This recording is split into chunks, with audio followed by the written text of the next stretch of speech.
Chapter 786. That ape was provoking him.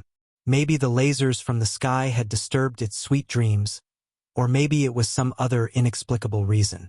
Whatever it was, the ape's attitude was very unfriendly, and it had brought Wolf a lot of trouble. At this time, he had already forgotten where his sudden thoughts were pointing. More than 30 alarm signals converged into the security system at the same time. It was as if a great enemy was invading. In each of the seclusion areas, some of the more sensitive residents began to inquire the duty room, some sent out detectors, and some even called Wolf directly. The continuous vibration of the wristband disturbed his pulse, and the flashing names that could not be messed with almost gave him a heart attack. Reset the warning signal system. Also F*King Inducer. Team 1, get rid of that thing. Before he finished, a roar that connected the abyss and the material plane boomed over again, obviously causing another wave of chaos. Assistant B slapped his forehead. That ape must be in heat. It's an ape-like creature because I don't see a tail. Assistant A's biological foundation was obviously more solid, and it was one of the words he said that stirred Wolf's emotions again. He suddenly stopped and turned to stare at Assistant A. Say it again, the one in front. I don't see a tail. Further ahead? Ape-like creature. It was a simple phrase, but it was like a bolt of lightning striking Rolf's mind. The rumor hidden in the depths of his memory was reflected together with the current situation. Ape-like creatures, new dimension. Ape-like creatures. What? Because the topic was too sudden, the two assistants did not understand immediately. Wolf did not care about them. The rumored clue that appeared in the South Pacific region, why would it be here? But then again, it was meaningless to think about these reasons now. After all, this was the place where the clue to the new dimension first appeared. So what if they fought a cycle in half a year? Wolf did not think about the complicated factors behind it. He only knew one thing. This was a pie falling from the sky. He raised his wrist abruptly, and through the wristband, he ordered Team 1, who should have gone out to hunt. Capture it alive. We must capture it alive. I'll be right there. Before he could finish, Wolf suddenly choked. It was as if a thin electric current had swept across his scalp, and his hair stood on end. Under the gloomy sky, a circle of jade-green light clearly lit up, causing the sky to lose its original color. That was the result of the activation of the main enchantment buried on the volcanic island. The control of the main barrier was still in Rolf's hands, and he definitely did not give the order to activate it. Aside from President Abner, there was also Madame Dale. For the sake of the project that would take place 2 days later, she did stay on the volcanic island and was the first to notice the change. The report from the duty room came 2 seconds late. Wolf did not say anything. He only asked the other side to turn on the panoramic image formed by many observation points. It could be seen that the green spiritual light of the barrier that the important areas of the islands and reefs were giving off was concentrated on the surface of the sea, like a bunch of grapes that had just been picked and placed on a grayish-blue porcelain plate. They were translucent and seemed to be alive. Compared to a few seconds ago, the strength of the barrier was more than 10 times stronger. Moreover, as everyone knew, as the top barrier grandmaster in the inner world, Madame Constance Dale was never a conservative person. Compared to hiding in the barrier and passively resisting, she preferred to use unimaginable barrier spells to set up an inescapable net and hunt to her heart's content. From Rolf's point of view, under the gloomy sky, there was a dark golden light twisting and turning. After it took shape, it rapidly enlarged. It could be seen that it was the mysticism symbol of a single circle pentagram. With this symbol as the core, dozens of identical yet different circles extended in all directions. They were connected by straight lines and arcs of light, and there were also indecipherable runes flowing among them. This strange, gorgeous, and complicated diagram instantly connected the energy passageway between the spiritual and material planes. The turbulent storms of the abyss area and the ceaseless flow of energy in the material world converged here. Even from dozens of kilometers away, one could vaguely feel that the flow of air and the waves of the seawater had instantly become stagnant. It was as if the legendary time-stop magic had been cast. It was a treacherous contrast to the surrounding area. If the sea and the void were like this, then there was no need to mention the monkey, no, the ape-like creature trapped within. The provocative howl came to an abrupt end. Madame Dale has made her move, the team leader of Team 1 reported in a suppressed voice. He unconsciously exerted force, causing his voice to tremble. We can't go through. Stay where you are. No, stay further away. Rolf looked up at the sky and sighed. An extraordinary had actually made her move so quickly. He had wanted to capture the large ape that he suspected to be a creature from the new dimension and fight for some credit. Now it seemed that Madame Dale was indeed one of the few powerhouses in the society. She was much sharper and more decisive than a middle-level cadre like him. Since she was the one who had made a move to snatch the pie, Rolf could only extinguish that thought. He quickly adjusted his position and positioned himself as a support to make up for any mistakes. He quickly found Madame Dale's number and dialed it without hesitation. "Thank you for your help, Madame Dale. I believe you must have discovered the close relationship between the ape-like creature and the new dimension." Halfway through his sentence, he heard a cold snort from the other side. Rolf's heart twitched. He did not know how he had offended her. The light in the corner of his eyes changed. When he turned his head, he saw that on the distant sea surface, a bloody light was leaping.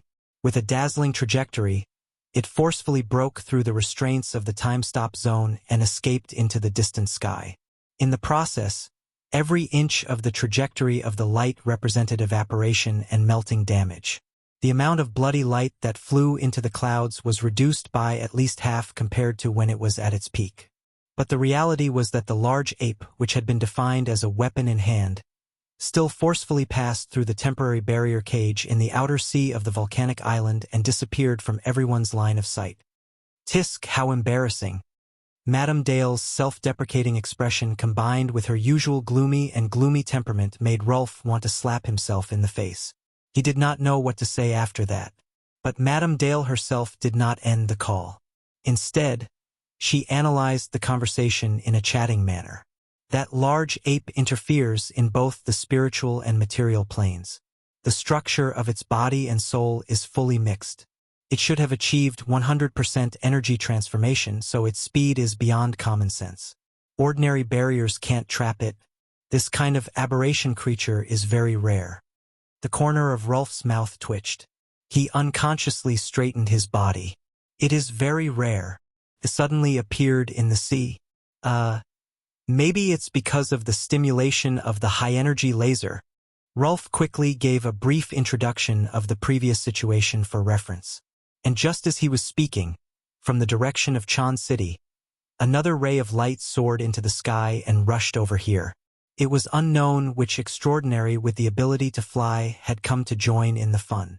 Madame Dale snorted again. The mysterious structure that was originally suspended in the sky above the sea suddenly disappeared. The light of the volcanic island's barrier also began to fade. Perhaps this female extraordinary had already gone far away to chase after the large ape. Connie, everyone who sees this has a share. There weren't many people in Chan City who dared to directly call Madame Dale. Rolf vaguely recognized the voice of Vice President Marin. Although he could not see any trace of Madame Dale, Marin's traveling light was heading straight for the open sea. Clearly, the competition and pursuit had already begun. The pie flew away. Wolf subconsciously grinned. The meaning behind his smile was complicated. He subconsciously took 2 steps forward. Originally, he wanted to return to the duty room to make arrangements. However, the surging clouds and blowing rain around him were getting thicker and thicker, almost blocking the road under his feet. There was also an even more wonderful feeling of emptiness. It once again disturbed the thoughts that had previously almost disappeared. That sense of déjà vu reappeared, and it easily added the most crucial element now. Rolf's body stiffened. His memories from a few months ago flowed back. I did indeed experience this scene. Although I was on the periphery at the time, this strange feeling of the surging clouds, as if I was high in the clouds, was something I experienced half a year ago. He could confirm that President Abner, the priestess of the Order of Justice, and Old Ho, who had just eaten mustard, were in the core area at that time. The feeling of confusion caused by the surrounding rain and mist was disassembled and reassembled at this moment. The corresponding logical chain finally connected in the void. A new plane. Wasn't this the projection of a new plane? Before he could truly experience the thrill of a clear mind, the wristband flashed with yellow light again. Today was truly a day of apprehension. A subordinate in the duty room reported loudly, "Captain, there's an abnormal vibration in Area 1. Area 1? Rolf blinked. Suddenly he shuddered again. Seclusion room, Gongqi? The ground beneath his feet suddenly trembled. In the next moment, a dazzling red light shone from the wristband. The security system exploded with the highest level of alarm. The light in the room was dim. Only the life support system's instrument lights flickered, faintly illuminating the naked human bodies in the cabin. The air temperature here was more than 10 degrees lower than the outside world. Acumen College's spring and autumn uniforms seemed a bit thin. Ruewen didn't care at all. She immersed herself in assembling. The structure she assembled was the same as the transmission array used on Northern Mountain Lake. The little girl's movements were skilled. She had practiced similar tasks countless times. The various structures of the transmission array had been maximized to the point of being modular, but clanking sounds were unavoidable when assembling. There was absolutely no lack of an automatic alarm system in this seclusion room. Soon, the special situation was reflected in the security system. But the turmoil in the outside world, especially the automatic reset of the warning system, effectively concealed the unforeseen event here. Ruewen concentrated on the work in her hands. According to Luonan's original plan, Ruewen had nothing to do with this territory. It was more of a gambling type of power. But now that the research and configuration were complete, the links were a bit more complicated, but the reliability was increasing. The key was the transmission array, and the safeguard was Ruewen. It's about to begin. Luonan's telepathic thoughts were transmitted over. At nearly the same time, a dark red glow, as thin as a thread, penetrated through the void. It fell straight onto the centermost warehouse of the quiet room. They were separated by a hair's breadth, but there were fine ripples. Chapter 787. It was quite normal for an extraordinary to set up an enchantment within the seclusion grounds. At Gongqi's level, it was impossible for anyone to completely entrust their lives to the so-called security team. This was a variable that Luonan could imagine, but he was powerless to do anything about. At least, this was the case before he revised his plan. The slender red beam collided with the enchantment like a high-energy laser. It scorched the barrier, but the work of breaking the barrier did not proceed smoothly. The enchantment was nearly invisible, but it was built upon the foundation of Gongqi's powerful fleshly body. It integrated with the abundant energy reserves of the seclusion area through an exquisite circulation of energy. It could be called the pinnacle of enchantment technology in the inner world. Perhaps the enchantment was limited by the way it was operated, so it could not be maintained for a long time. However, it took into consideration all sorts of unexpected situations that might occur during the period of seclusion. Its bearing capacity for the first wave of impact was quite astonishing. Its purpose was to resist the instantaneous damage of an extraordinary. The hidden structure of the incorporeal enchantment was revealed under the scorching of the slender beam of light. The precise and complex structural diagram flickered indefinitely. Its circulation was still strict, constantly digesting and transferring the impact force it was withstanding.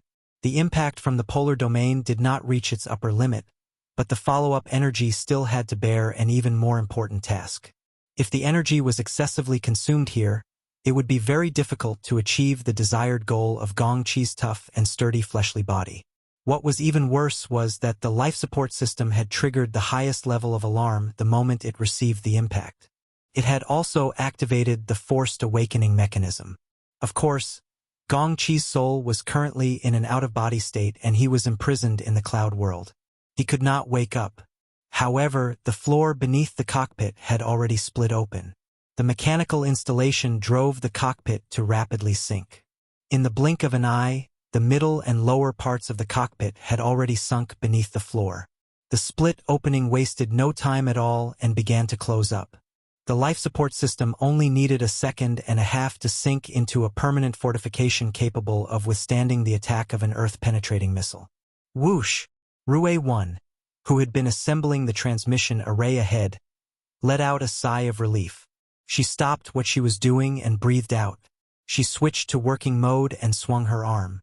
It was as if an incorporeal blade slashed through the air, producing a hissing sound. The impact instantly struck the enchantment outside the cockpit. It appeared to be a sharp slash, but what it embodied was not penetrative power. When the collision occurred, the originally strict internal structure of the barrier seemed to have been replaced with a high-power engine that had been installed with an accelerator, causing it to hum and spin wildly. The situation was like a truck that was fully loaded with goods. It was moving at a steady and uniform speed, but in the blink of an eye, it had entered the territory of a sports car. Moreover, it was still accelerating, and the brake system had completely malfunctioned. Even if there was a boundless plane in front of it, the changes in the flow that exceeded the limits of what it could endure also accelerated the wear and tear of the entire system. Structural links accelerated and lost speed one after another, and the tight structure began to distort and deform until it was completely out of shape. Half a second ago, the barrier that was hard to break was like a balloon that was filled with water. With a bang, it exploded, and the scattered spiritual waves swept through the entire quiet room. It also brought with it an even sharper alarm. This secluded quiet room was completely filled with flashing red light. But no matter what, the shattering of the barrier determined the course of events. On the upper edge of the cockpit that had already sunk halfway, a small opening was silently eroded open. The fine red light drilled in through this small hole and firmly hit the forehead of Gong Chi, who was sleeping with his eyes closed inside the cockpit. Beautifully done. A praise came from the distant void. At the same time, there were indistinctly discernible howls and roars in the background. It was slightly chaotic. Rue still didn't turn her head. She just quietly switched back to her work mode and continued with the finishing touches on the work at hand. As for the cockpit, the translucent nutrient fluid suddenly turned turbid. Then, a large number of air bubbles surged until it boiled. Flames. Blood-red flames ignited from between Gong Chi's eyebrows. They quickly burned through his closed eyelids, and then came out from his nostrils, mouth, and ear orifices. From point to surface, from head to toe, they covered his entire body. Under the raging blood-red flames, Gong Chi's tough body, which didn't show any signs of aging, began to distort and swell. What changed even faster was the gases in the cockpit that were exploding. The cockpit even burst open, and then the escape passage that led downwards was firmly stuck. The floor that was about to close up was also stuck there. The mechanical force and the dissimulated life force that was wreaking havoc in the cockpit clashed so powerfully that the entire floor of the room began to shake violently. Of course, this could also be due to the repeated bombardment of this area by the security team outside and the few extraordinaries who had finally come back to their senses. The seclusion quiet room hidden deep beneath the island began to collapse. The powerful mental attacks from at least 2 different extraordinaries also squeezed through the outer protective barrier, crushing inside layer by layer. The room could collapse at any moment, but Rue didn't care in the slightest. She just lowered her head and used the testing apparatus Luonan gave her to inspect the error of the transmission array to see if it was within the permitted range. An explosive boom rang out, and the shattered parts of the cockpit sprayed out from the gaps in the floor. Without the obstruction, the 2 somewhat deformed floors finally closed together. But they only closed for half a second before the berserk power from below blasted them apart in one fell swoop. Blood-colored flames rose from the ground, illuminating the entire quiet room. They suppressed the flickering red light of the alarm. It was as if an invisible brush was sketching and smearing within the flames. Mountain ramparts, winding rivers of blood, cave temples, and so on gradually took form. Together, they constructed a treacherous picture of a lonely peak.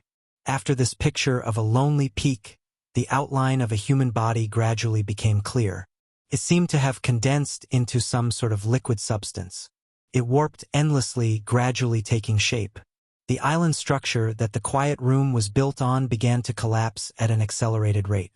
And the existence within the bloody flames that seemed human yet inhuman walked over in Rue Wen's direction with heavy footsteps. Rue Wen remained unresponsive. The flaming humanoid brushed past Rue Wen's body. It walked all the way to the metal chest that she had brought with her before, the chest that had already been mostly dismantled. There was still a set of mechanical components that Rue Wen had not touched within the chest.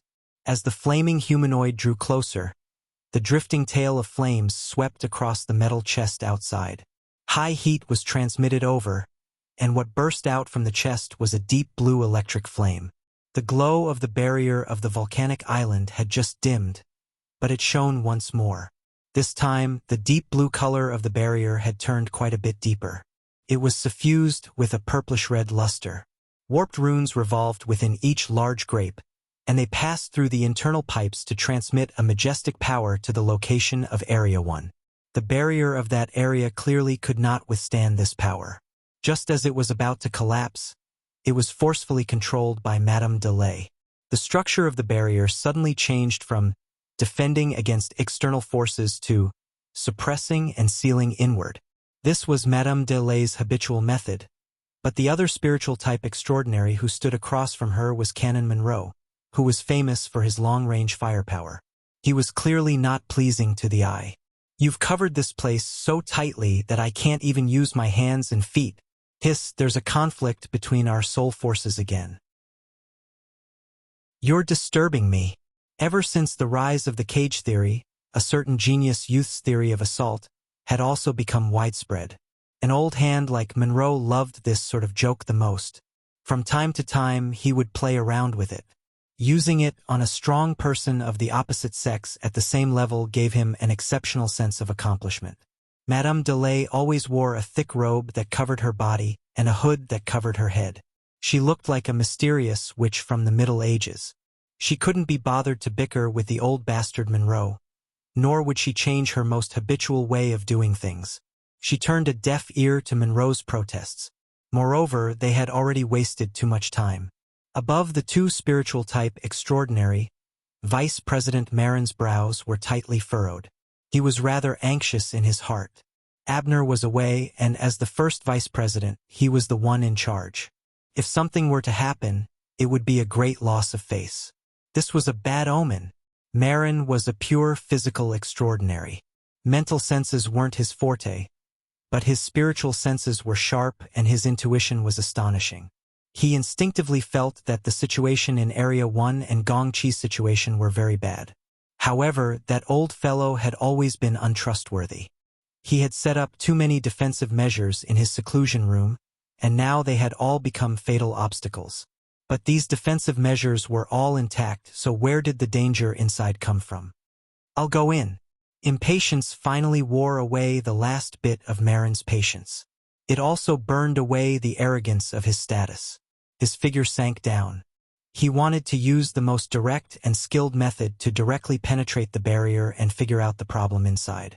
As for whether or not Gongchi would have any objections after this, he would wait until he had a future to think about it. Marin's thoughts were clear. His tyrannical body propelled an inconceivable force, and he crashed down like a meteorite falling from the sky. Even Madame Delay, who controlled the barrier, had to make way for him. But the moment his body passed through the barrier, Marin's rapidly descending body suddenly came to a halt. The two spiritual type extraordinaries in midair also reacted at the same time. All three of them stopped what they were doing and turned their heads to look at the sky.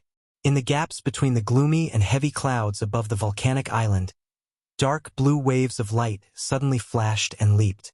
The surrounding clouds seemed to have turned into a strange lantern. Intense light flickered inside and leaped about. In the end, it tore apart the fragile outer skin and sprayed out dazzling electric flames. And in the eyes of the three extraordinary, when the electric flames tore apart the clouds, there was a powerful force field that shouldn't have appeared.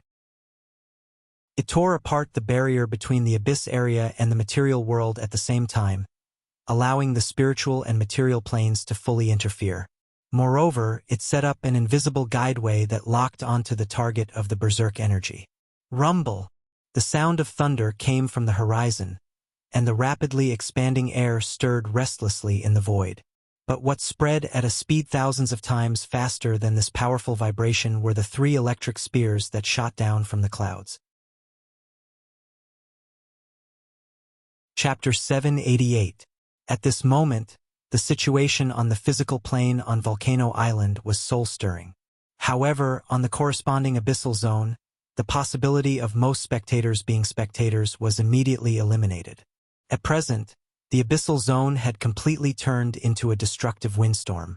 The collision of the transcendent level forces and the explosion of each force affected the magnificent power of the torrents in the abyss zone.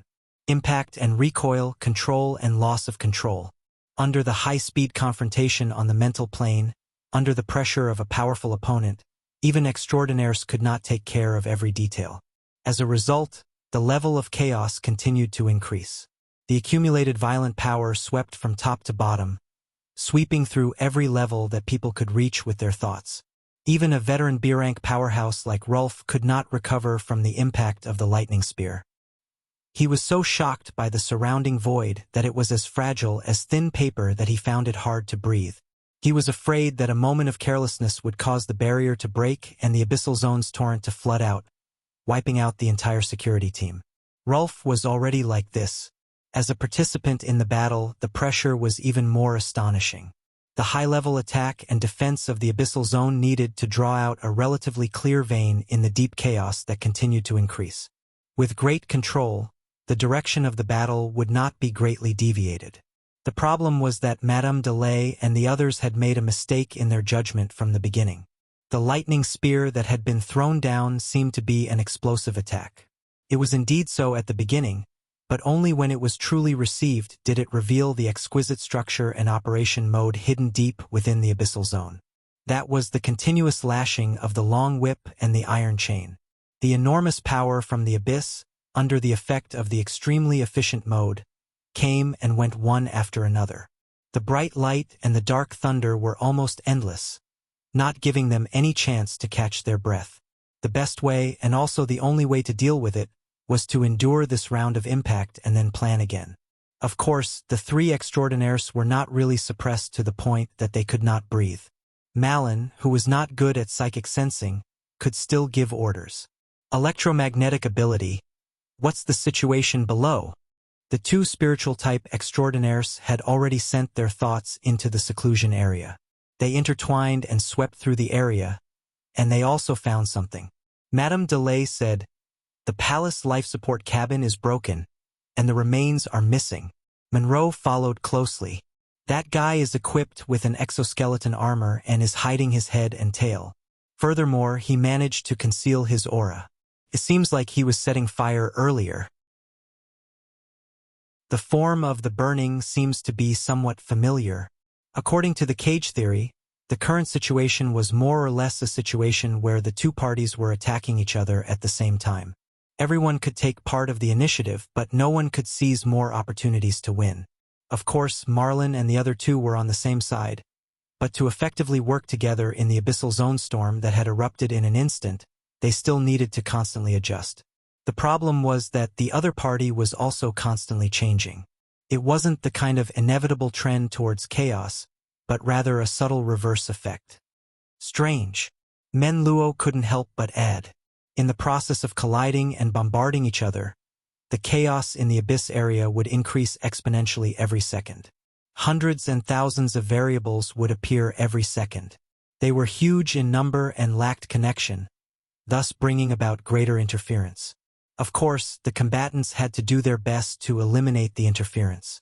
The problem was that the strong control of soul power would cause the other side to become even stronger while suppressing a portion of the changes. After all, power was always interacting with each other, and no one could completely transcend the abyss and exist independently. Everyone could only evaluate and calculate based on experience. It would be too flattering to say that it was calculation. Most of the time, it was still using experience, half-guessing and half-guessing. In this way, combatants like Menluo, while the stirring power was getting stronger and stronger, their control basically showed a smooth downward trend. The power of extraordinaries was reflected in the word smooth. If it were anyone else, their control would only fall precipitously. This was the reason why certain rank B spiritual type attacks and defenses in the Abyss area were often 3-second men. What made Men Luo feel strange was that the other party's operating efficiency in the Abyss area didn't decrease after every round of explosive increase in variables. Instead, it increased. At first, Men Luo, including Madame Delay and Marlin, thought that the other party was doing a vicious cycle of forceful reinforcement, so they waited for the other side to run out of power before counterattacking. But now, they finally realized that the other party wasn't increasing in power, but in efficiency. In the chaos of exponential growth, the efficiency of power integration was constantly increasing, and the rate of improvement was getting faster and faster. The extent of accumulation was also getting more and more obvious. H*T. The consequence of a wrong judgment was that they had missed the other party's rhythm. In other words, they had completely lost the initiative. Counterattack, Marlin growled. In the attack and defense of the Abyss area, his physical side was relatively marginalized, but it was also easy to adjust. As a physical side, he had to be aware of it. He didn't hesitate to take damage and act as a sharp knife to counterattack, forcefully interrupting the other party's strange rhythm. Under the impetus of Marlin's powerful will, which was almost tangible, his physical body's blood energy was forcibly increased, and with a burning posture, he achieved the resonance of the body and soul structure, interfering with the spiritual plane. Based on the foundation of stable matter, the blood energy was like a flying mountain, forcibly suppressing the almost irreversible chaotic situation in the Abyss area. This kind of momentum couldn't last long, but it had the power to turn the situation around with a surprise attack. At least that was what Madame Delay and Men Luo thought. They also used the momentum to counterattack. However, the other party retreated. That's right, they retreated. When Marin had forcefully interrupted them and Delay and Monroe were about to counterattack, the thunderbolts and lightning bolts had all retreated. Moreover, it separated from Marlin and the other two at the same time. At the same time, 3 extraordinaries, 3 different ability natures and rhythms. The difference in separation was simply measured in microseconds.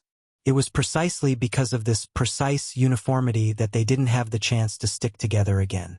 They left as soon as they said they would, and the Abyss area's reaction instantly turned to 0. This is impossible. Men Luo cried out involuntarily.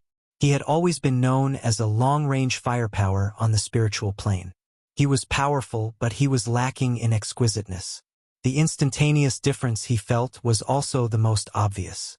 In the Abyss area's chaotic environment, this kind of observation and the corresponding exquisite microcontrol technique had already exceeded the limits of his common sense. How did he do it? Marlin was stunned for half a second. Compared to the opponent's microsecond level of error, using his units to calculate the magnitude, the difference was basically equivalent to the passage of a week. After a week, Marlin's face flushed red. He changed the direction of his heavy punch and bombarded the island below. The upper structure of Gong Chi's isolation room collapsed in one fell swoop. The situation was the same as in the Abyss area.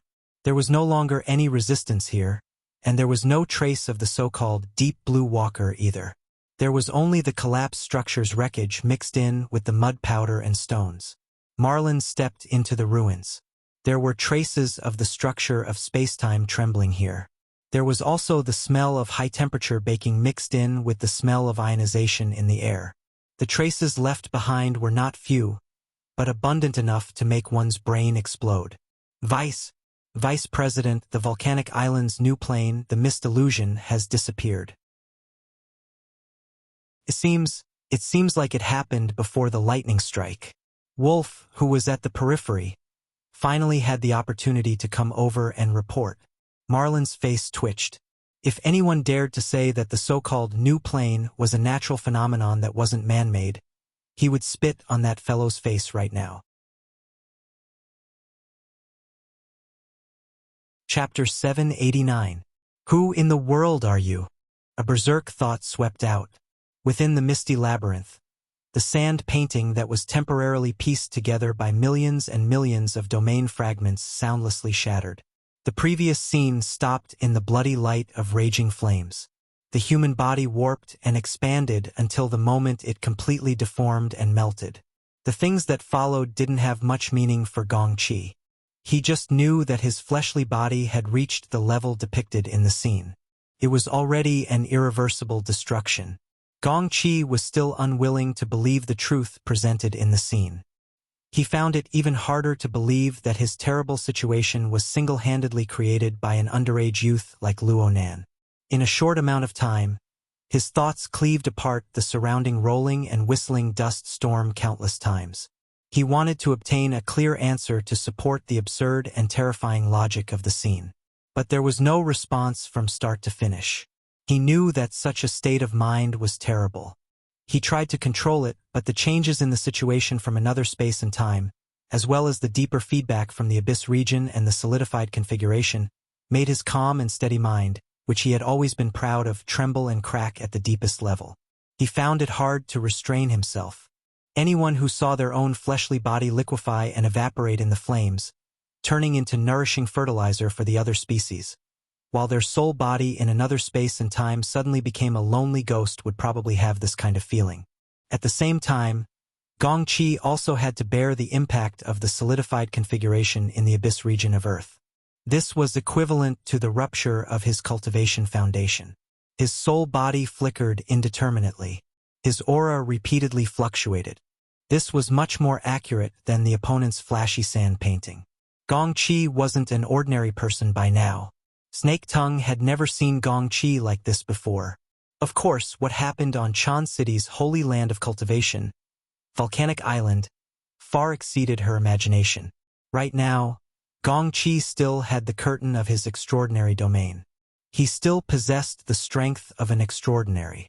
However, Snake Tongue felt that the extraordinary soul body in front of her was unprecedentedly ethereal.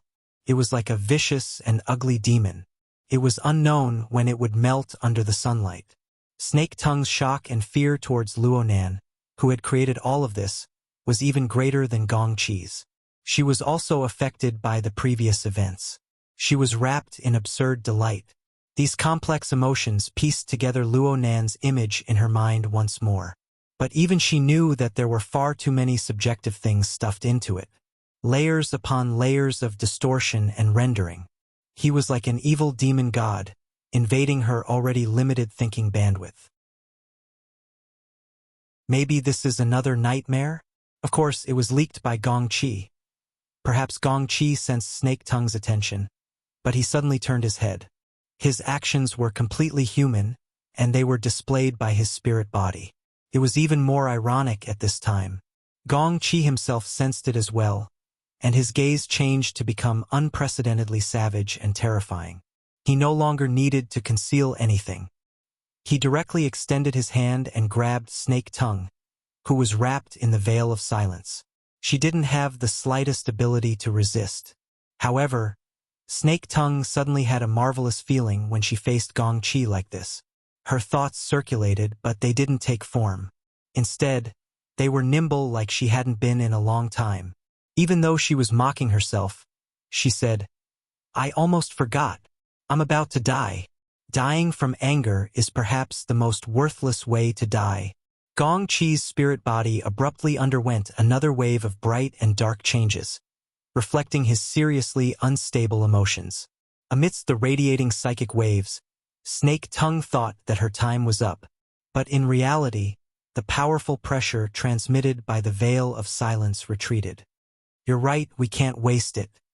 Gongqi's thoughts were heavy as he suppressed his emotions, and he was like a volcano that was in an unstable state, but his control had returned, and it was still slowly increasing. He operated the curtain of extraordinary domain and did a few rounds of searching, but he still didn't find any trace of Luonan. He didn't get a reply either. After another round of failed attempts, he suddenly asked, "What do you think Luonan is doing?" "He's probably watching you make a fool of yourself." Snake Tongue completely let loose. She mocked him without the slightest bit of mercy. Gongqi actually didn't get angry. He even discussed with a deadpan expression, "No, he's more likely dealing with some trouble." "Oh?" He and his accomplices destroyed my fleshly body, but that place is a volcanic island reef. It's a closed-door area. There are 3 to 5 extraordinaries there all year round.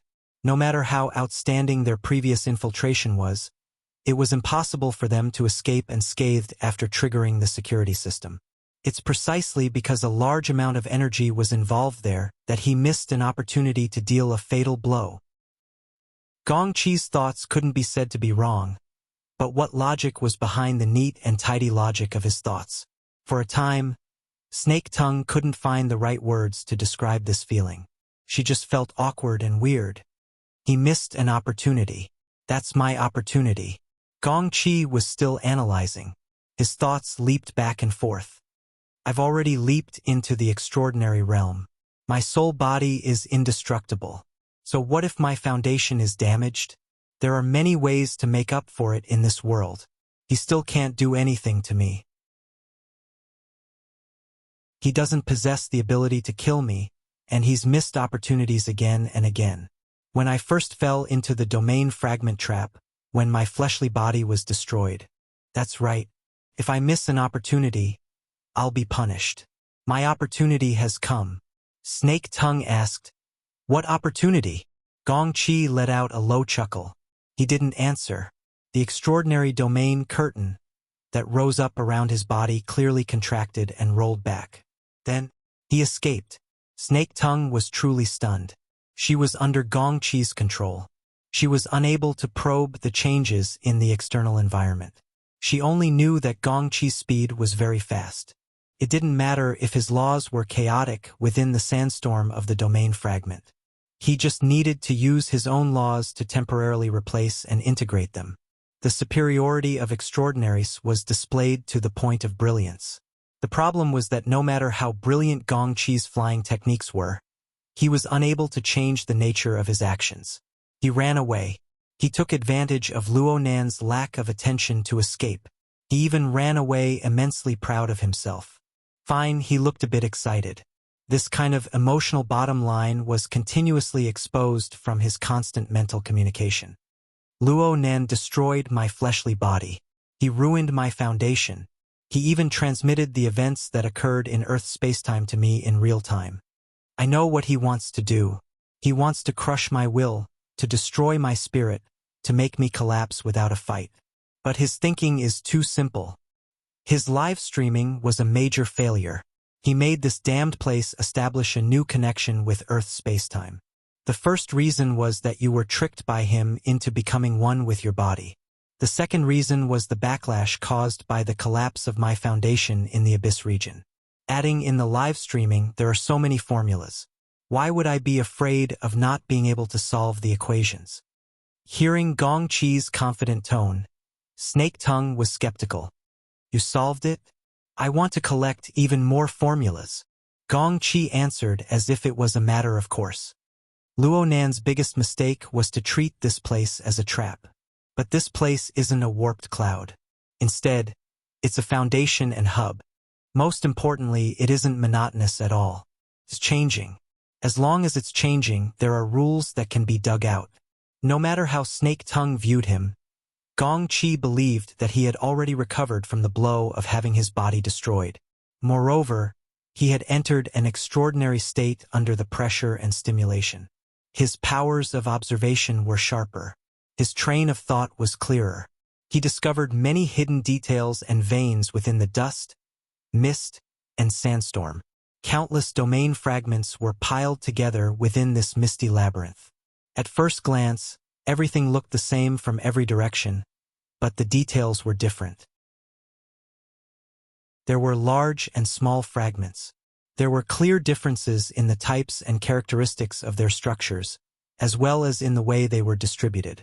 They were completely different from the circulation of cloud energy in the clouds. People got lost here. On one hand, the laws were chaotic in this dangerous place. On the other hand, far too many disparate elements appeared in one's mind. It was the polar opposite of the cloud world. What's interesting is that the two are closely related. It's not just that one is on the outside and one is on the inside, one is on the inside and one is on the outside. It's because they both have suns. Suns? That's right. The suns that appear in the polar domain really do have an influence that reaches far and wide. We can see them in the clouds, but we can't see them here. However, there's a temperature that belongs to them. Gong Qi's spirit body revealed a lively smile. Do you remember? I once said that behind these domain fragments, there was bound to be an even more fundamental spacetime frame. Perhaps this is it. In the depths of the layered domain fragments, perhaps that sun is the core of the spacetime frame. It affects the operation of the dust, mist, and sandstorm, the fourth formula. When solving an equation under a limited number of unknowns, the more relevant and meaningful formulas there were, the easier it would be to find the answer. Gong Qi had this feeling, and it was becoming more and more intense. He began to make a hypothesis. If I take the sun hidden in the depths of the domain fragments and treat it as a fixed number, I can simplify the problem and do some calculations. Gong Qi took the initiative to stop his explanation and put a large amount of energy into his calculation work. His flying speed became slower and slower until he gradually came to a stop. This old thing seemed to really have a harvest. Just as Snake Tongue was pondering, an unforeseen event occurred. The whistling tremors of the dust storm in the outside world suddenly intensified. It was also in this instant that the previously turbulent environment, which could barely be considered safe, was stripped clean. The veil of silence was pulled away. If time was rewound 2 hours ago, perhaps Snake Tongue would be looking forward to this result even in her dreams. But now, after a series of unforeseen events, Snake Tongue's extremely weak spirit body core had already lost the ability to exist independently. As soon as it was exposed to the impact of the dust storm, it showed signs of disintegration. 1/10 of a second later, Gong Qi used his aura to wrap around her, temporarily saving her life. However, this action was brimming with ominous intentions. She only heard Gong Qi say, "I've already unraveled your formula. Your value. Yes, I can still make use of it one last time." Snake Tongue didn't have time to react. She didn't have the opportunity to curse or express her hatred. Gong Qi flicked his finger, and the spirit body core wrapped in his aura was forcefully thrown into the dust storm, quickly went far away.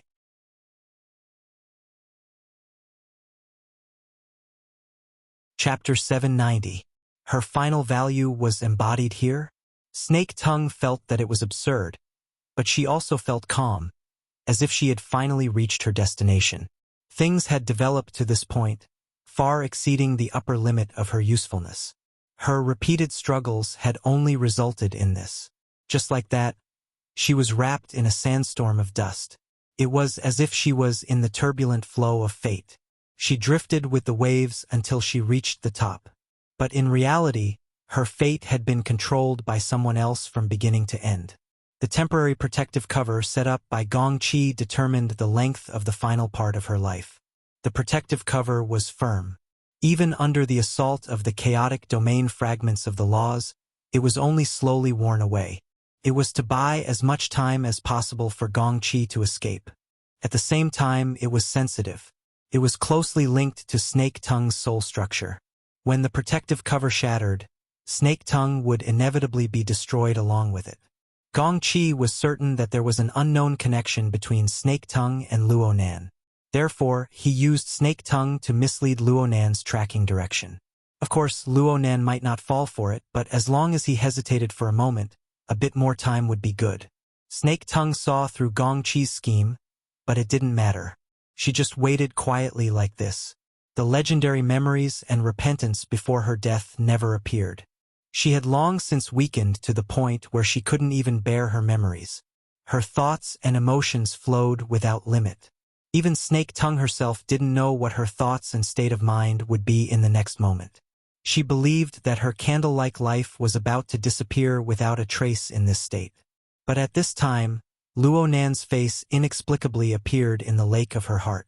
The relief sculpture of a human face pieced together by domain fragments, under the influence of her chaotic thoughts and emotions, transformed into a demonic god burning amidst the boundless space and time.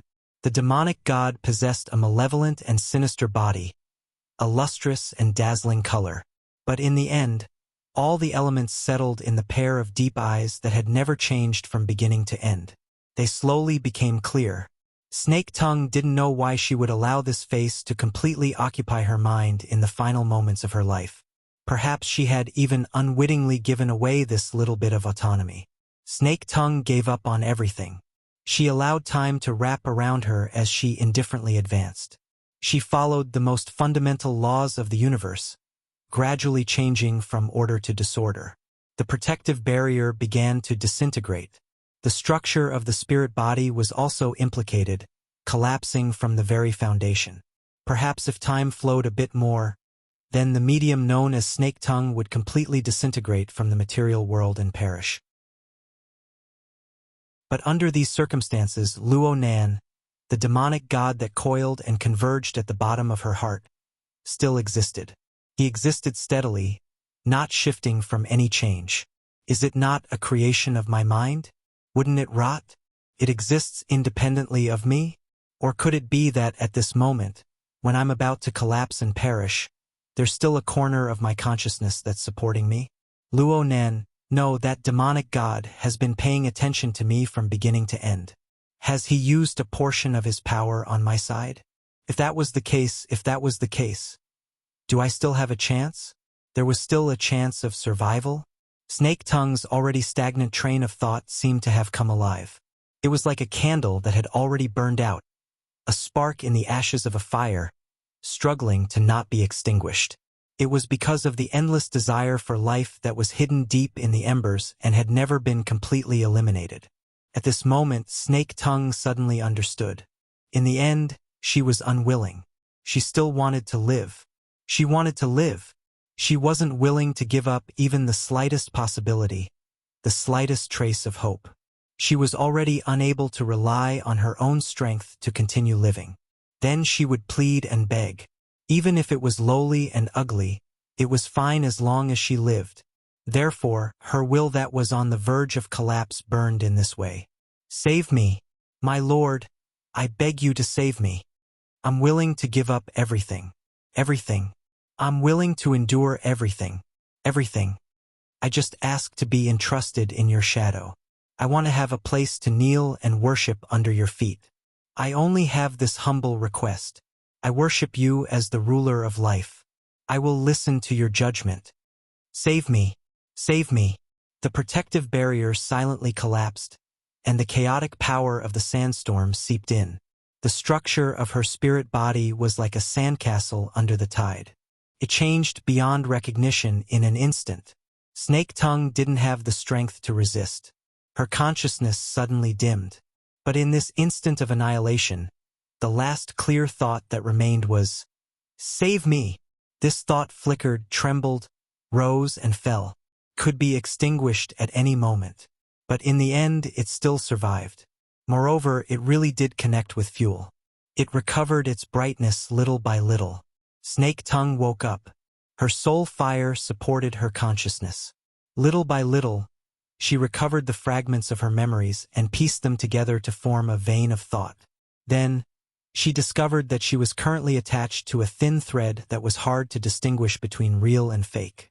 She was hanging alone in the nothingness. Soon, bright and scorching rays of light spilled down, drawing her in to look up.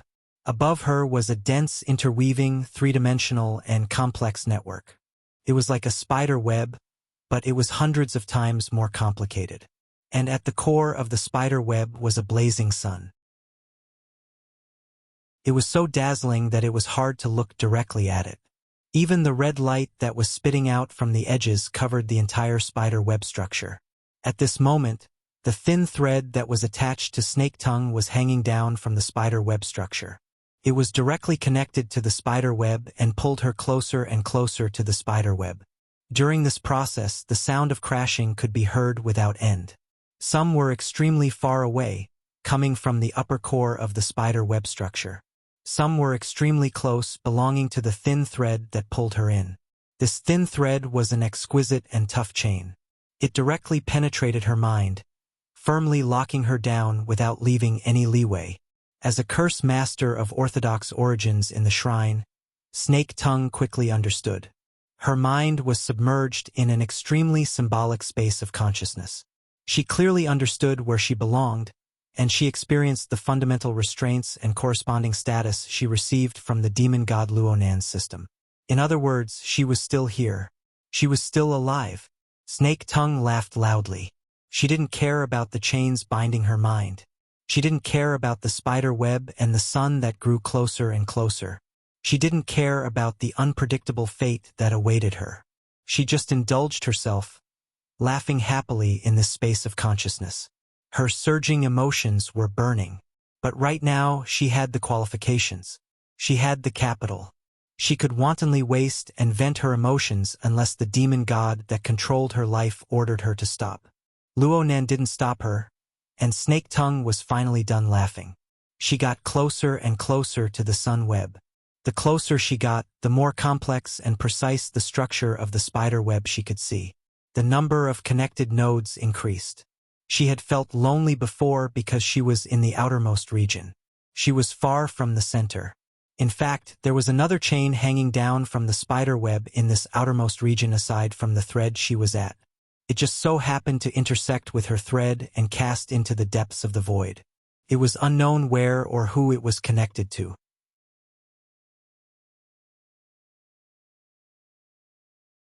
Chapter 791.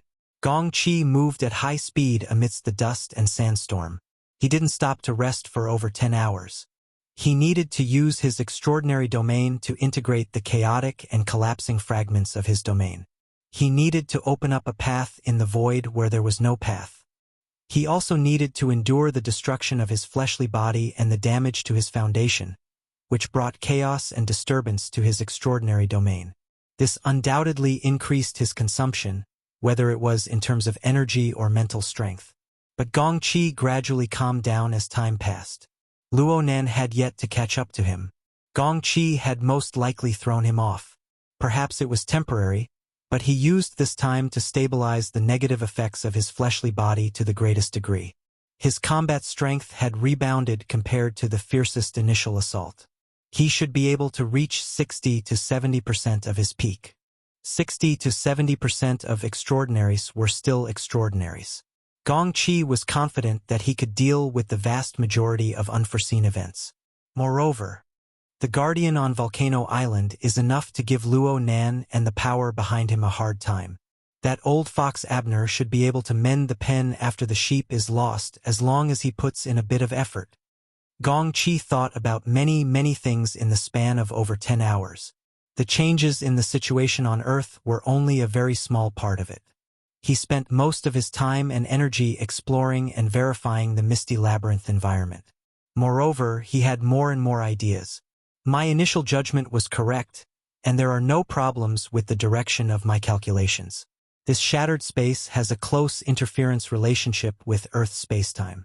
The cloud world outside is very likely the product of this interference. Therefore, it possesses environmental conditions similar to Earth, but it is distorted and absurd. It seems boundless, but it is actually just a monotonous cycle of the structure of spacetime. Gong Chi also understood that there were still many unsolved mysteries within the cloud world. For example, the blood-colored monster apes that shuttled back and forth were already complete living bodies. Where they came from and where they belonged was completely unknown. But he wasn't a spacetime research expert. He wasn't a distortion scholar. He didn't rely on this to make a living. He just wanted to return to Earth's spacetime to deal with the chaotic situation. He only had this goal and nothing more. Once he caught his breath, he would uproot Luonan and the power behind him. He would even uproot the Xia City branch. Moreover, he would use the most vicious methods on Luonan's body. He would use them on all of Luonan's friends and family. He would let that little bastard truly experience what despair and regret were. Gong Chi showed signs of letting go of his thoughts and emotions. He suppressed them with great difficulty and comforted himself. Soon. The 4 clues and 4 formulas that he had found in succession were enough to express the interference relationship between the two spacetime on different levels.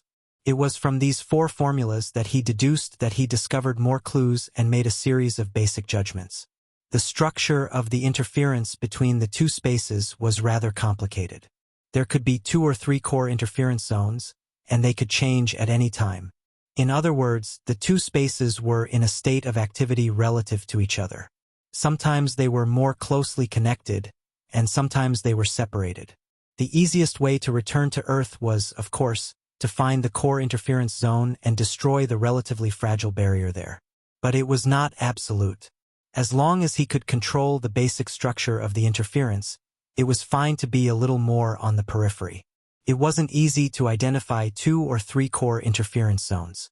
The 2 space-time interference points were definitely not in a one-to-one correspondence. The slightest difference could make a huge difference. Comparatively speaking, the misty labyrinth was easier to deal with. After all, it was more intuitive, and he could observe how the domain fragments worked together. He would be able to find some clues. On the other hand, the space-time of Earth was separated by a layer. There was no way to sense it. It was impossible to rely purely on calculations. Gong Qi's train of thought was quite open. He used some information outside of technology to make up for it. His train of thought was like this: did Luo Nan, a teenager, really have the ability to blaze a different path? The possibility of him inheriting the legacy of his elders was greater. He had studied Luo Nan's information before.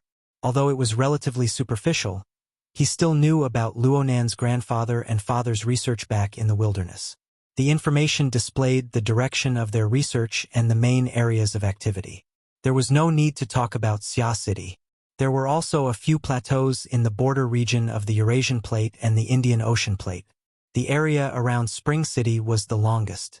Gong Qi first placed Xia City's priority on the back burner. He still did not know what role Ouyang Chun and Wu Jiong played in this matter. Even though he was certain that Luo Nan was a protective puppy who did not report the matter of the Cloud World to the Xia City branch, he did not dare to gamble. After all, the resources that Luo Nan displayed far exceeded the upper limit that a young man should have. What if the Xia City branch really did participate? They would simply be surrounded and killed if they returned from there. Comparatively speaking, Spring City was the best entry point. If this interference zone truly existed. No, it certainly existed.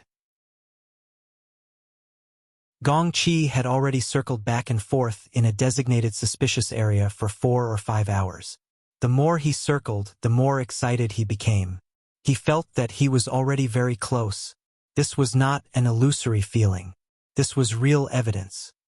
He raised his hand, and the bead of light wrapped in his aura floated up. It was similar to how he took care of Snake Tongue, but this time he was even more careful. There was a fragment within the bead of light. It was not something as high and mighty as a domain fragment. Instead, it had something similar to an insect's appendage. Fine, it was not similar. It was an insect's appendage. This was his greatest harvest after coming to this area. 5 hours ago, when Gong Qi discovered this toy, it was much more complete than it was now. At the very least, he could see what its true form looked like. Gong Qi was confident that he would be the first to capture this little toy as soon as it floated past his sensing range. He would absolutely not miss it. Hiss! The radiance of his spiritual body suddenly rippled. It seemed to resonate with the fine spatial ripples at the edge of his sensing range. Gong Qi quickly suppressed the throbbing in his heart. He stared closely at that area and silently covered it up. The operation of the dust storm in that area was slightly affected. A portion of the domain fragment lost speed and collided with the other fragments in the surroundings. Some bounced off each other, while others were stimulated to emit annihilating electric flames. Little by little, they accumulated and blossomed into an expanse of bright light in the void. The light quickly disappeared, but it annihilated the foreign species that had rushed in earlier into that area into ashes. But a mere second later, new foreign species crawled out from the fine spatial ripples. In the blink of an eye, they were engulfed by the sandstorm and involuntarily flung away. What awaited them was undoubtedly a destructive fate. But in this instant, Gong Qi had already approached quickly enough to determine the appearance, species, and origins of these little foreign species. Ants. Ant-like life forms. They were red and lustrous like blood and fire. Just based on their ability to struggle in the shattered space and the dust storm, it proved that they were no ordinary insects. There was a high probability that they belonged to a mutant species.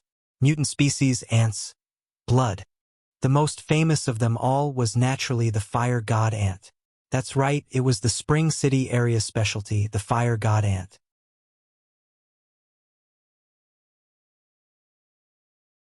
Chapter 792. In the fine ripples, groups of Vulcan ants emerged one after another, and they were annihilated again and again.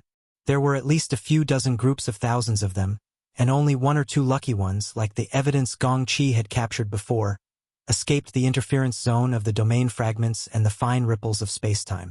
They came out in one piece, but in the blink of an eye, they were swept away by the howling sandstorm and crushed in another form. Their actions were like moths flying into a flame. He had no idea what was going on. Gong Chi observed carefully, forcing himself to calm down. It took a great deal of willpower for him to hold back from rushing over at the first moment.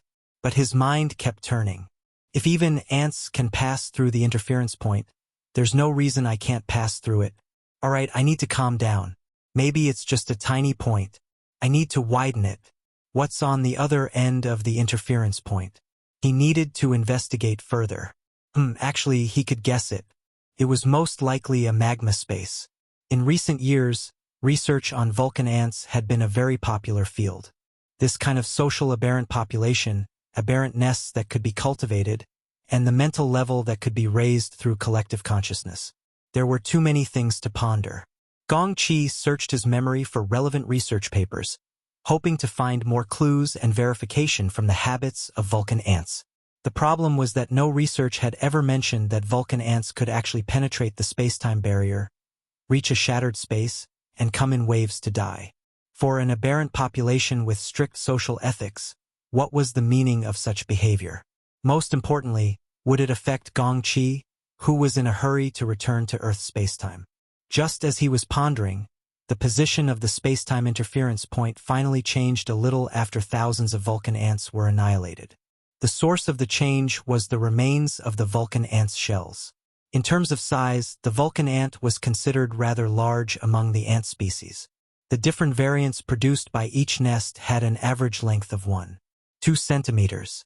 The largest was even nearly 5 centimeters in size. But from a human's perspective, it was still not considered much, not to mention compared to the vast and boundless misty maze. However, when thousands of similar gadgets surged out in a short period of time and piled up the corpses, the adjectives such as tiny were no longer suitable. Although their bodies could not resist the erosion of the sandstorm, they turned the unfavorable situation bit by bit in an even more incredible way. When the crushed remains were piled up to a certain extent, Gong Chi actually felt a very obvious magic. Due to the piling up of these corpses, the fine ripples in the void became somewhat chaotic. However, the indistinct space-time gap of the interference point was not affected. Instead, it expanded and stabilized. These fire god ants seemed to be using their own corpses to fill the trench. Their tiny shells carried amazing energy. Even if they were shattered, the energy would still remain. Also, under the effective effect of the group consciousness, they were reassembled and built a bridgehead on the interference point of space and time. Although it was not yet completed, the prototype could already be seen. As long as there were no more major disturbances in the misty labyrinth, and the fire god ant colony had an endless supply of backup forces, it would most likely be completed. The mutant species were indeed peculiar and extraordinary. The material attributes of the individual and the mental level of the group were extremely efficient in integrating together. This was how they achieved such an astonishing result. This group of first-hand materials that could drive a mutant ecologist crazy was a small matter. What was truly decisive was the endlessly expanding and stabilizing narrow passageway that clearly connected Earth's spacetime with the misty labyrinth. Whether it was calculations or senses, they all verified the authenticity of the passageway. The heavens have not forsaken me. Gong Chi really could not hold it in any longer. The path of survival was within reach, but it had already consumed most of his mental strength. The bridgehead formed by piling up the corpses of the fire god ants was becoming more and more obvious. Its defense and interference rules were becoming more and more unyielding. While it was helping him resolve his problems, he could not help but worry. If this continued, it was hard to say what sort of situation the fire god ant colony would stir up. In the off chance it affected the space-time structure of the interference point, it would result in the consequence of making a mistake of 1,000 miles. He could only ram his head into a wall. The fire god ant's strange and illogical behavior and the natural space of lava on the other side were completely unrelated to humans no matter how he looked at it. It had nothing to do with Luonan, who he feared the most. All he needed to do now was to return to Earth spacetime and bypass the threats of Ouyangchun and Wujiang. The sky was high and the sea was wide. Nothing could stop him. Go, go, go. When Gong Qi's mind was set, the yarn of silence displayed its miraculous effect. Gong Qi's spiritual body truly seemed to become a thin mist of nothingness under the wrapping of this strange item. His powerful, extraordinary level power was hidden in formlessness. He was able to go against the flow of the narrow passageway constructed by the fire god ants. He intersected with the fire god ant colony that surged out, and he also made close contact with their group consciousness. He brushed past them. He was truly close to the fire god ant colony, and his senses were even more exquisite. This group of little things, whether they were alive or dead, did indeed have their own rules. The mental power formed by the group consciousness was both a commander and a glue. It dominated the entirety of the colony and each individual from life to death. If he were to substitute himself as an individual in this society, then it would truly be so tight that it would suffocate him. But if he were to observe it from a detached perspective, there was no lack of errors and omissions formed by low-level instincts. And this was the most natural state. It was precisely because of this that Gong Qi eliminated the risk and came over with peace of mind. However, he also carefully avoided disturbing them, afraid that something unexpected would happen. The space-time rift was a highly distorted structure. It was very difficult to quantify it with something like length. Gong Qi had to conform to the rules and regulations of the fire god ants, which took a lot of time. But when he truly moved out, he still deeply felt that all the hard work was worth it. The chaotic misty maze and the monotonous cloud world were completely left behind. What replaced them were more diverse and orderly structures and colors. In the hollow underground cavern, dark red lava gurgled, illuminating the surrounding cavern walls. It also illuminated the huge ant nest that was half-trapped inside. Dark black and dark red were the main colors, mixed with the bluish-gray pieces of the rock. The state of interweaving light and shadow was filled with natural liveliness and charm. "I'm back! I'm back!" Gong Qi burst into laughter. His laughter surged in the underground lava area, stirring up waves. At this time, he was no longer afraid of anything. Even if there was a mutated nest next to him, it did not matter. Perhaps it was because of Gong Qi's impudence that in the fire god ant nest a dozen meters away, the billions of fire god ants that were working hard became restless. These movements and reactions were quickly reflected in their group consciousness. Restlessness and hostility were like sparks and oil colliding, igniting at the slightest touch. Hee, these little things. Gong Qi did not mind being like many research teams at all, coming to the center and bringing out the queen of the fire god ant colony as a captive to conduct in-depth research. From their behavior just now, they really had a lot of research value. But in the next second, his gaze turned to the fire god ant nest. He suddenly felt that something was wrong. Why did the style of this nest look so familiar? Also, the group consciousness of the fire god ants that had already ignited did not rush up to kill like the low-level creatures. Instead, it was accumulating and circulating the heat. In a breath's time, its influence and interference pattern had already exceeded the range of Gong Qi's judgment. It spread rapidly to a wider area, almost like a prairie fire. Boom! Boom, boom! The lava beneath him stirred. Sparks from the group consciousness of the fire god ants splashed. The already burning fluid seemed to have peeled off a layer of old skin. The dark red layer of light on the surface, under the effect of the explosively rising heat, split into pieces. What replaced it was an even brighter and more dazzling yellow-white light. The entire underground cavern was illuminated as bright as day by the sudden burst of light. It was so bright that Gong Chi's spirit body was penetrated by the light and became a lot fainter. Gong Chi looked at all of this in a daze. He watched as the temperature of the lava rose abnormally. Very quickly, it exceeded the normal upper limit of the natural world. From 800 to 900 degrees, it shot up to 3,000 to 4,000 degrees. And the huge pressure that created all of this sank from the mental plane to the physical plane. Very quickly, it surged back up, forming a wonderful two-way cycle. And pressure and temperature, mental and physical, were perfectly unified, forming a stable and solid closed loop. This series of changes originated from the effect of the fire god ant's group consciousness. But in the process of this effect, there was clearly an even stronger core. Gong Chi finally reacted. He locked onto his vision and senses, staring at the huge ant nest in the turbulent lava space that connected the top and bottom of the cavern. Under the effect of high temperature and high pressure, parts of the ant nest structure could not withstand it and fell off. However, it wrapped around the base of the coarse stone pillars. Even if it stood in the hottest lava, it did not change shape or shake at all. Furthermore, it was absorbing the high-temperature fluid that was close to being in a gaseous and liquid state, causing it to flow through the structure of the ant nest. It became a circulating bloodline. The energy and chi activity thus linked up and continued to operate and upgrade. The ant nest was like a mountain, and the lava was like water. Yet this landscape was as malevolent as hell. It integrated the group consciousness of billions of fire god ants and gave it an even more warped and restless quality. More importantly, there was a higher level of power here. Blood, blood, blood, fire, fire, fire. Gong Chi's expression changed. Blood flame order, do you have a death wish? Although that was what he said, under the extreme environment of high temperature and high pressure, the fanatical and devout power of faith was like a prairie fire. It filled all the space of consciousness that Gong Chi could sense. It possessed direct lethality, but it also contained a deep and violent venom.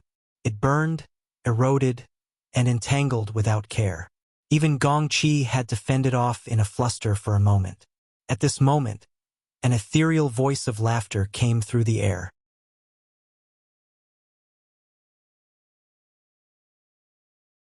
Chapter 793. It was a woman's voice, but this wasn't the main point. It was somewhat familiar, but it didn't matter. What truly tormented him was the information contained within the laughter, especially when the words Mr. Luo came out. The 10 or so words that naturally extended behind it transformed into sharp knives. They sliced back and forth in his heart, forcefully carving out a face. Luo Nan. The young face transformed from the human face relief was carved into his heart. It gazed coldly at him, seemingly mocking this old man who refused to accept reality. Gong Chi's mind was in chaos at this moment. It could not be cut off, it could not be extinguished. The piercing words were admittedly a primer. The more practical reason was that this lava cavern had already transformed into a domain controlled by the laws of the Blood Soul Temple. It originated from the extreme melancholy and despairing power of the battlefield. It possessed a powerful ability to infect and assimilate. The Vulcan ant nest was vaguely the structure of the Blood Soul Temple. Gong Chi still vaguely remembered the relevant information.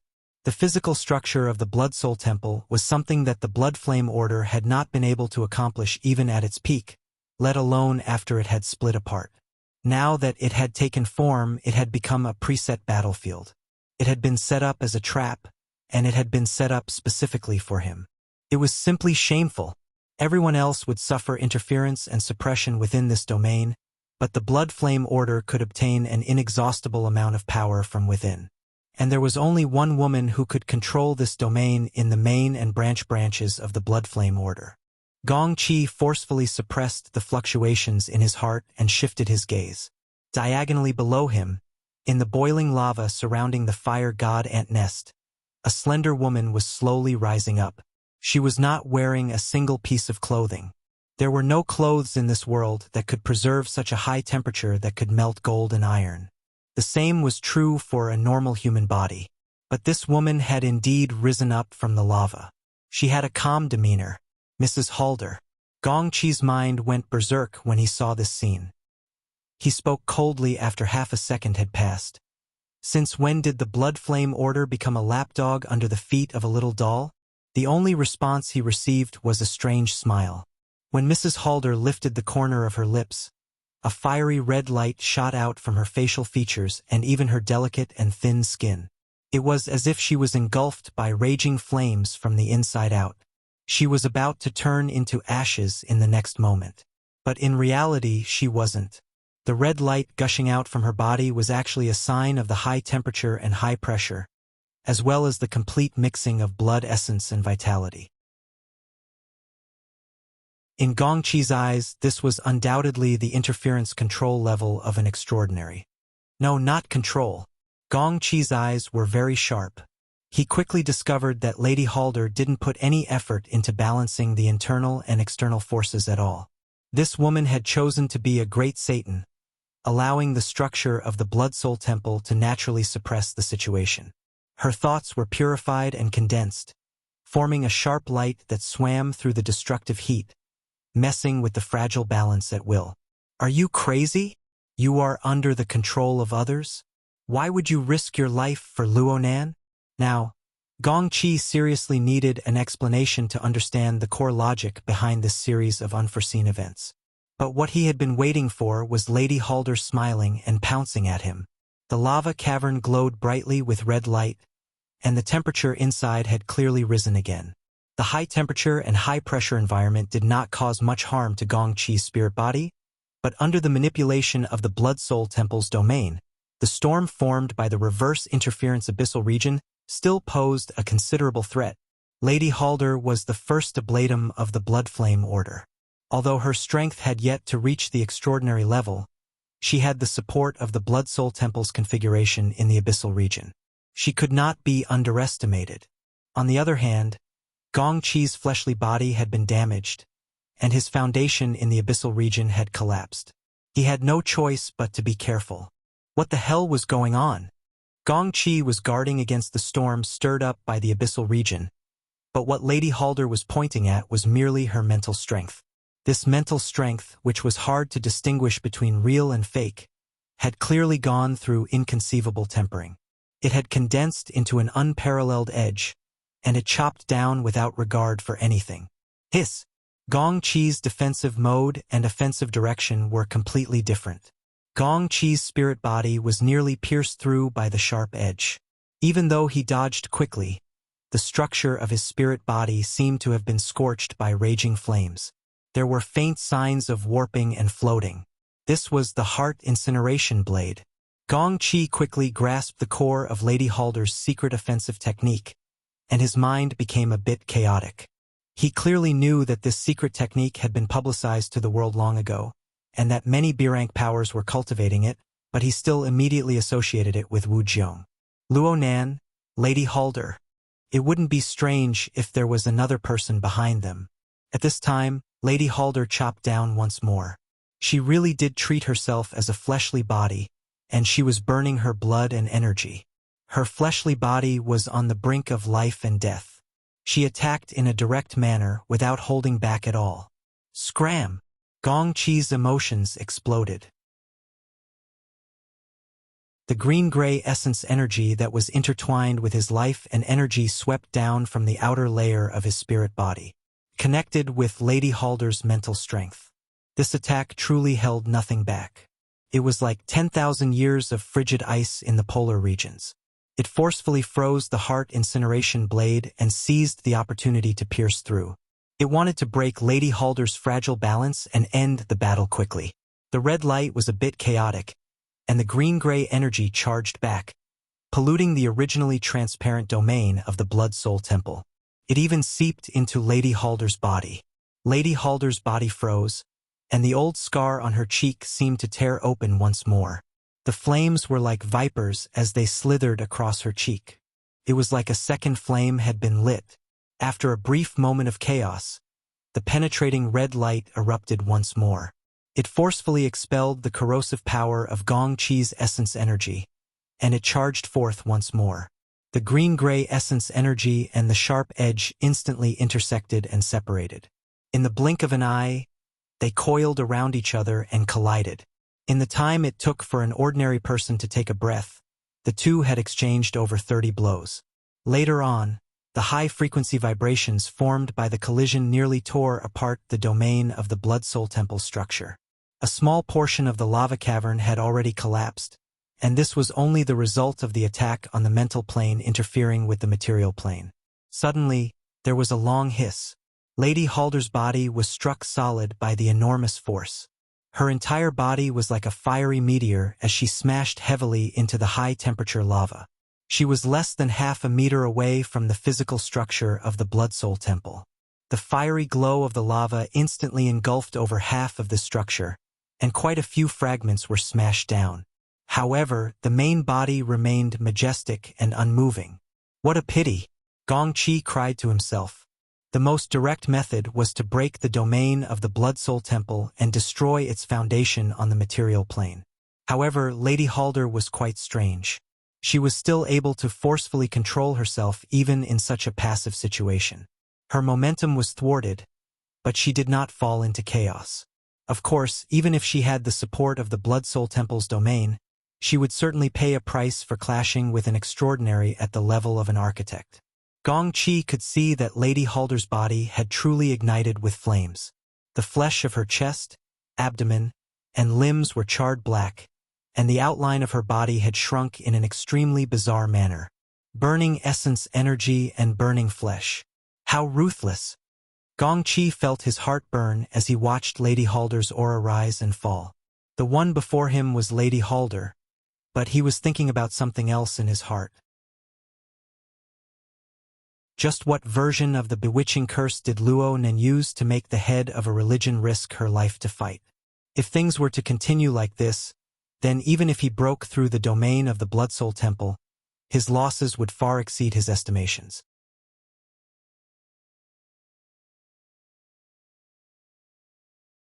Chapter 794. Gong Qi had a certain realization. He was within the domain of the Blood-Soul Temple. The operation of the opponent's power and the corresponding rules had already formed a closed loop. He was fighting in the domain of an enemy extraordinary. This was a strategic defeat. The basic starting conditions were already very difficult to change or reverse. Under these circumstances, while enduring the corresponding pressure, he had to plan a corresponding counterattack. He had to start from the tactical details and do his best to seize back the initiative. Taking the initiative was not the same as charging in and attacking. On the contrary, Gong Qi's attitude was more conservative. The greatest benefit of a conservative attitude was that he could maintain a cool head, restrain his consumption, and do his best to precisely allocate resources in order to deal with the possible changes in the future. In theory, this should be the case.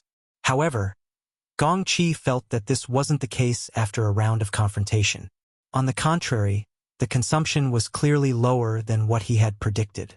The greatest possibility was that the high temperature and high pressure of the domain of the Blood-Soul Temple and the corresponding law environment could form an even stronger suppression on him, creating an even greater consumption.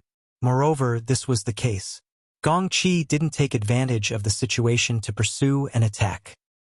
He stared at Lady Halder, observing the changes in her state. The strength of the opponent's blood and energy was declining, but her internal cohesion and sharpness didn't decrease. Oh, her blood and energy were replenished from the domain of the Blood-Soul Temple. Was she planning on fighting a protracted battle? No, that wasn't right. This woman's motives weren't simple at all on the mental level. Gong Qi spoke half-mockingly and half-probingly. The body and mind are like blades. The domain is like a furnace, and I'm here to stir up the wind and hammer. Not a bad idea. You want me to coordinate with you? It's not up to you. Gong Qi was stupefied again. He didn't know what kind of attitude he should take. Lady Halder was smiling at this time. She completely disregarded her own burning flesh and her damaged state. She pounced forward once more. She didn't control the domain of the Blood-Soul Temple and instead engaged in a killing style. This sort of unsettled ambition. Did she look down on the first ablatum of her order? It was truly absurd to the point where one couldn't laugh. Gongqi didn't care about the future of the Bloodflame Order. But why did he have to encounter such an expert who didn't care about fame and position, who didn't even care about life? For a time, Gongqi was a bit annoyed from being pestered, but his train of thought was still clear. Luonan had set up an ambush for him here, so Luonan most likely had a backup plan. After all, Mrs. Halder was barely qualified to be used as a sniper, but she wasn't quite qualified to be the decisive character. It must be known that the might of the domain of the Blood Soul Temple was extraordinary. If he continued to delay here, it would be fine if that kid Luonan chased after him. But if he waited for Ouyang Chen, Wu Jiong, and the like to take action, then his life would most likely end here. But then again, if the Transcendents wanted to set up an ambush, why did they have to complicate matters and have Madame Halder take the lead? This was an unnecessary move. The logic behind this was simply too confusing. Just who was behind Luonan? What kind of dirty tricks were they going to play? When is he going to use that move?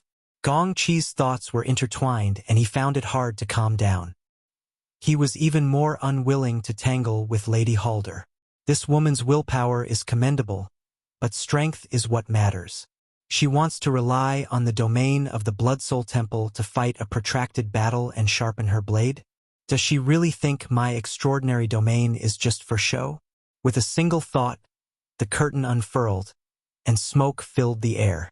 The thin smoke was unremarkable within the forge-like domain of the Blood Soul Temple, but the veins of laws that came from the rank of an extraordinary were real.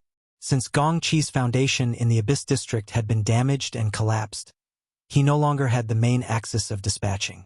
His originally advantageous extraordinary domain had enormous flaws, so he couldn't help but be cautious. Therefore, he didn't take the initiative to activate his domain to interfere. He just wanted to observe and examine the situation, and then take the initiative to strike later. Now was his chance. Even though Gongqi's own structure of laws was already full of flaws, he could still easily and delightfully destroy them. Within the domain of the Blood Soul Temple, the battle circle surrounding the two was inexplicably cool. Visually, the smoke curtain was faintly discernible, but its existence truly disrupted the transmission of energy. It caused a clear difference in temperature between the inside and outside of the curtain. Of course, it was impossible to completely isolate it. But under the strangulation of the chaotic laws, Gongqi was 100% certain that he could destroy the stability of the transmission tunnel and disrupt Madame Halder's food supply route. He could pull the rug from under her. Madame Halder's chi and blood surged into the heavens. She revealed her sharpness, and a bright light slashed through the air. Unexpectedly, she wasn't affected at all, and her aura flourished even more. When it was Gongqi's turn, his mind was in a daze. The heart-burning blade really did slash at him on the mental plane. A portion of his spiritual body structure burned and evaporated. Even if he didn't lose his foundation, he was still injured. "One slash," Madame Halder muttered softly. Just by looking at her smile, there was no malevolence in battle. Instead, it was like she was playing cards with her best friend during afternoon tea. Very good.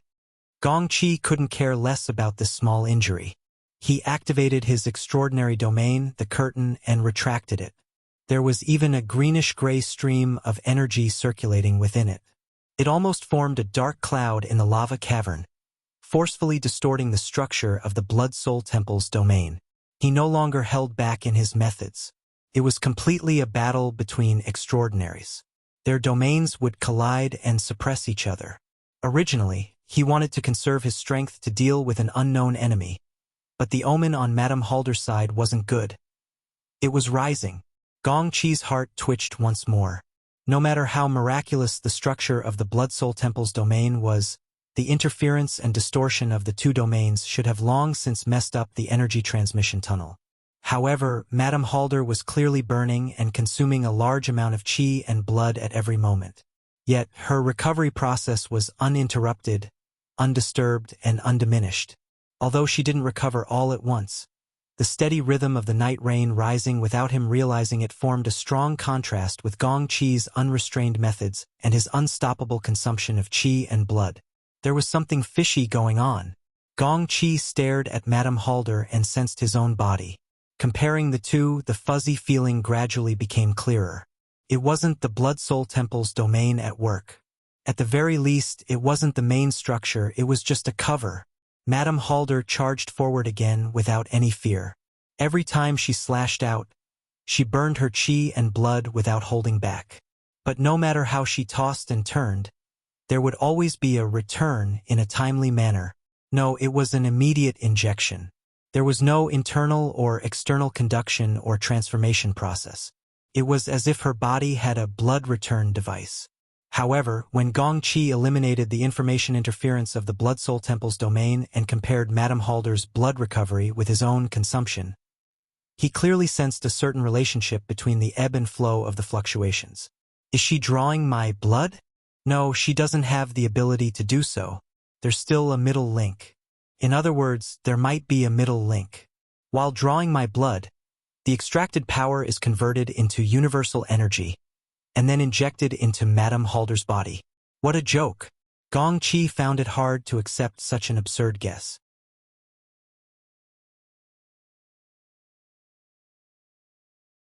Chapter 795. After a few seconds of absent-mindedness, Gong Qi seemed to hear something. The subtle sounds seemed to be hidden behind the cries and praises of the Blood Soul Temple domain. Blood, blood, blood. Fire, fire, fire. It was even more distant and even more chaotic. Gong Qi's thoughts traced upwards, and the degree of chaos continued to rise. It was as if he had arrived at the center of a metropolis. There were streams of people everywhere. He closed his eyes, and he could hear the clamor of human voices echoing at all times. He was clearly spying on Yue, but on this level he was practically drowned out by the clamor of sound. Fortunately, he was rich in experience, and he promptly adjusted the wrong direction of his senses. He no longer pondered and analyzed the details of the clamor of voices. Instead, he strove to capture the general characteristics of the chaos. Luonan. Even if it was Luonan, that damned young man. Just what sort of standard did he use to gather such an enormous flood of information? Actually, if one were to seriously consider it, there was a thread to follow. The domain of the Blood Soul Temple, the burning of Mrs. Halder's blood and energy, the extreme beliefs of blood and fire. There had to be some connection hidden behind these materialized things. Was it the psychic power of the believers, the call, the prayer? No, it was something even more primitive. It had yet to form concrete logic. Then it was emotion. What sort of emotion was it? It was fear. Bit by bit, Gong Qi analyzed and sensed until he captured the most crucial clue. His train of thought suddenly became clear and broadened. That's right. It was fear. On the chaotic information plane, there existed the terror and panic of not knowing what to do. There was also the ruthlessness and savagery of a cornered beast. These two reactions were nearly polar, yet they were unified on the most essential core. All of this was piled up, operating, and pressurized on this hidden plane. It was like a high-temperature furnace that was endlessly adding fuel. Every participant was consciously and unconsciously speeding up this process, even if this required them to pay endlessly and consume energy until they became weak and dazed. Such matters were not rare in the inner world. Gong Qi used his experience to quickly determine the nature of the matter. Sacrifice. Luonan was conducting a sacrificial ritual. This sort of ritual used a so-called high-dimensional structure to exchange a low-level resource for a high-level resource. Mrs. Halder was cooperating with him. Or to be more precise, she was the one who knew and carried out this ritual. The Blood Flame Order was a secret organization that was best at utilizing extreme emotions such as fear and anger. The Blood Soul Temple was the most efficient organization in utilizing such emotions. However, according to Gong Qi's previous senses, the Blood Soul Temple was not the main body. It was in a subsidiary position, perhaps only a pillar in the structure. This pillar was also burning furiously right now. It was essentially no different from those who had sacrificed their essence blood and vitality in fear and fury. No, it should be said that it burned more fiercely and more extreme. The chi-chi sound of the airflow was not only in the material plane, but also in Gong Chi's mind. Every rise and fall carried a scorching sharpness. Madame Halder's attacks seemed to have no end, and the sharpness of her attacks seemed to have no upper limit. At least until her body and vitality were completely incinerated. Gong Chi forced her back again and again, slamming her against the stone walls of the cave and into the lava. He shattered her bones and imprisoned her vital energy. However, this overwhelming advantage was unable to grind away Madame Halder's most essential core. She had already abandoned everything. Only her heart shone with an extreme sharpness. This sort of situation shouldn't have appeared. Her mental willpower was as firm as diamond, but it was unable to resist the decay and collapse of her material foundation. But today, Madame Halder brought out the most extreme and cruel method. She had abandoned everything, and she had used the most brilliant method to abandon everything. She had placed herself, and perhaps even the entire system of the Blood Flame Order, on the altar constructed by Luonan. She carried out a sacrifice in exchange for support that far exceeded the limits of her abilities. This was, without a doubt, a gamble. Even if Madame Halder was still alive after this battle, she would basically be half-cooked. She would spend the rest of her life on a sickbed, a life worse than death. Unless she could seize the spiritual opportunity in this battle and make a breakthrough, becoming an extraordinary. She could modify and reconstruct the structure of her body. Why was she so confident in Luonan? As it turned out, her confidence was rewarded. She abandoned everything in exchange for the limitless potential to break through all shackles. Compared to the force of impact on the material plane, Madame Halder's will was tempered to a peerless sharpness. Every time they clashed, even if her attacks were blasted into disarray, Gong Chi would suffer the cuts of her sharp will. Distracting thoughts rose one after another, and it became harder and harder for his mind to harmonize. Of course, this wasn't just the effect of Madame Halder's attacks. Gong Chi really didn't understand. It was fine if Madame Halder was willing to sacrifice herself, but why was he unwittingly falling into the trap as well? Was it because of the pull of the battle's energy, the mutual attacks? No. As an extraordinary, the energy around Gong Chi's body was a body of its own, possessed its own rules. He was the only one who assimilated others. He shouldn't be easily drawn into another system. At least, this was the case on the level of energy manipulation. But if he eliminated all of this, he would think deeper and more primitive. Using fear as the foundation for the standard of sacrifice meant that he himself fulfilled the requirements. Was he in fear? Gong Chi instinctively wanted to cut off this thought, but the illusory yet real connection of energy within the domain of the Blood Soul Temple and the corresponding rational analysis told him there was no point in deceiving himself. That's right. He was afraid.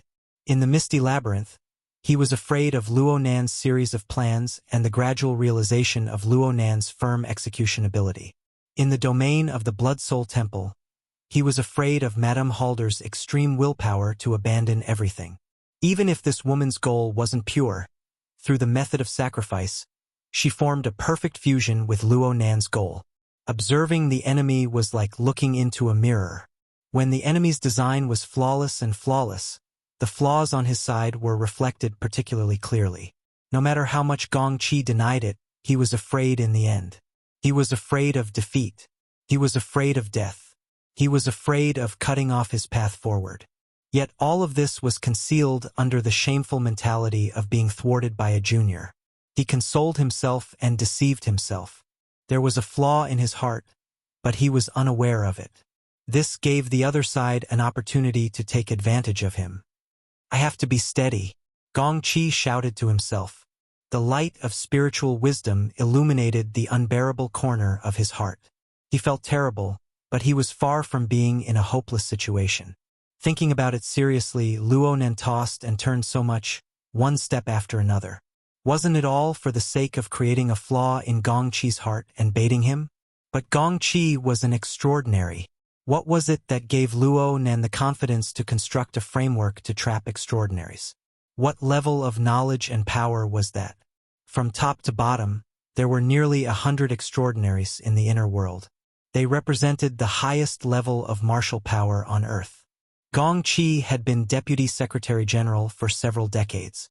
He had gratitude and grudges, hatred and friendship with these people. He was truly able to count them like the back of his hand. Right now, he used the most rational and objective state of mind to go through the list of these people and the powers they belong to. From the Ability User Society to the 3 Great Secret Orders.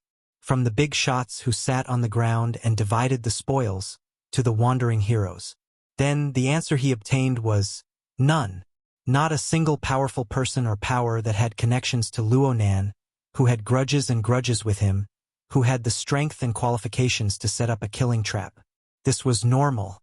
Otherwise, extraordinaries wouldn't be the peak combat power of the world. Gong Qi had toiled painstakingly for several decades in the Ability User Society. There was no meaning in that. So calm down. Don't scare yourself. Gong Qi shouted to himself once more. Even though Luonan had constructed these structures, he really couldn't understand them. The complex and profound details, hidden deep beneath the simple principles of sacrifice, were still daunting to look at.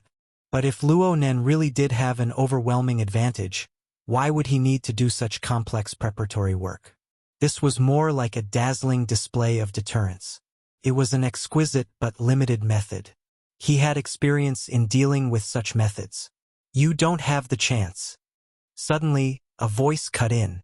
After a long time, Mrs. Halder finally took the initiative to speak to him. Her throat was roasted by the high temperature.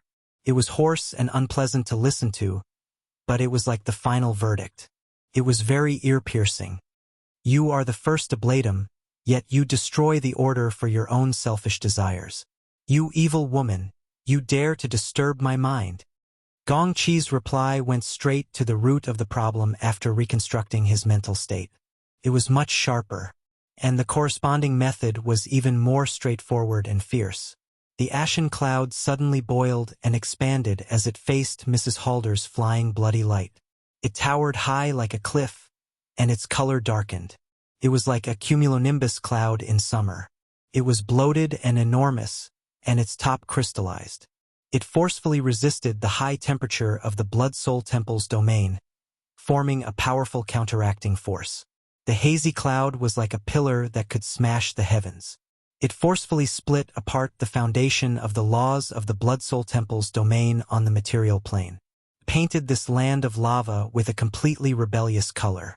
It also turned the most active and resolute woman into an insignificant reptile. The rumble of the collapsing airflow directly suppressed the rumbling of the boiling and exploding lava. It was as if a snowstorm had come from beyond the heavens. It crushed the rock strata who knew how deep it was, and a bone-chilling coldness descended.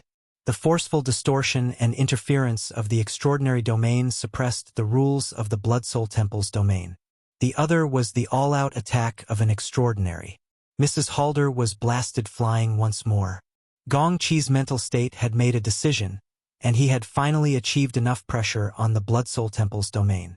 He destroyed the relevant environment, and a portion of the force even pierced through the structure of the domain and landed on the periphery. The lava cavern began to collapse, and the passageway leading to the ant nest suffered the attack. Tens of thousands of Vulcan ants were annihilated into ashes every second. The Vulcan ant group consciousness, which was an important support for the Blood-Soul Temple's domain, also suffered the attack.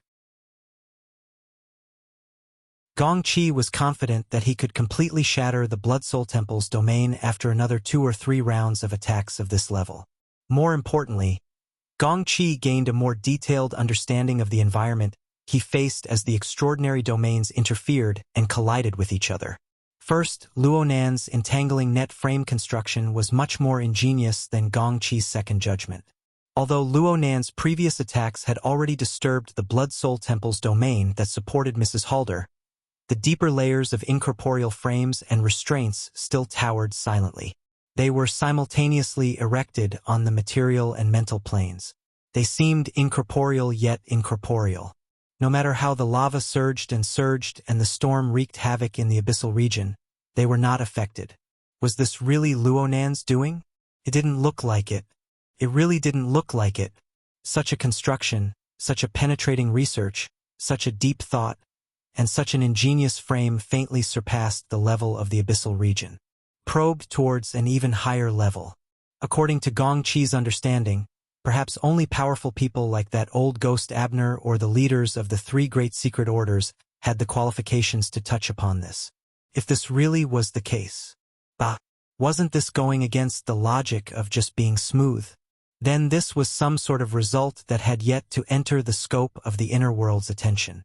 Luo Nan already had the cloud world, so having such a high-end structure was nothing. As for how Luo Nan was going to support the foundation of the structure, to allow it to exist and operate, this was a difficult problem that could only be solved at the end of the matter. Compared to this difficult problem that was hard to explain, Gong Chi discovered a second point that made him relax a bit.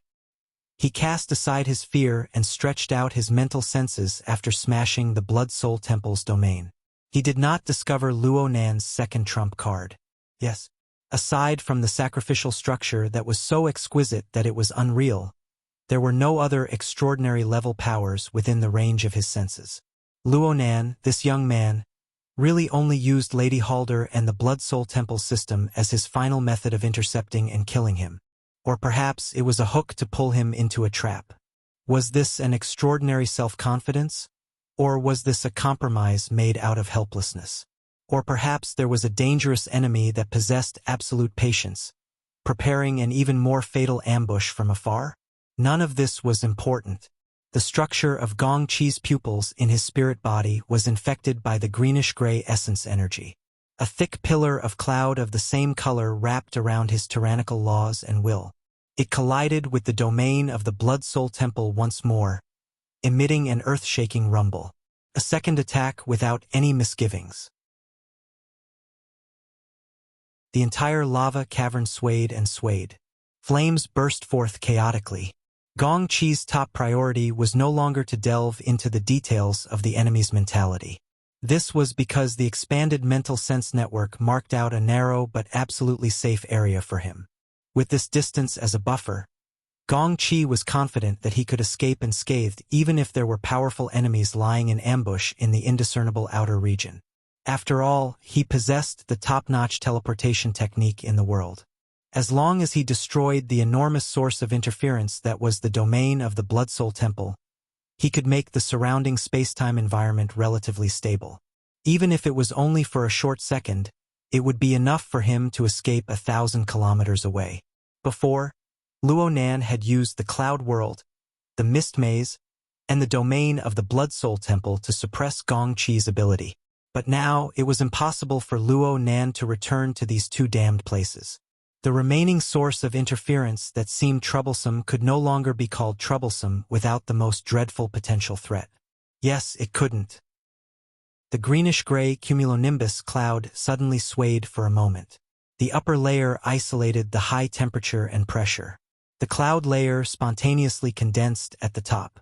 Perhaps the appearance of the cloud layer was too similar to certain meteorological conditions in the natural world.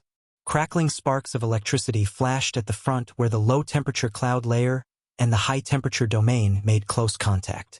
Gong Chi's pupils were already immersed in greenish-gray light. They flickered with a glimmer, then froze. The light above the cloud layer only flickered for a brief moment. But at this moment, it was precisely these minute sparks of electricity that caused a certain inauspicious shadow to reveal a bit of its silhouette. It was still growing. It was still climbing.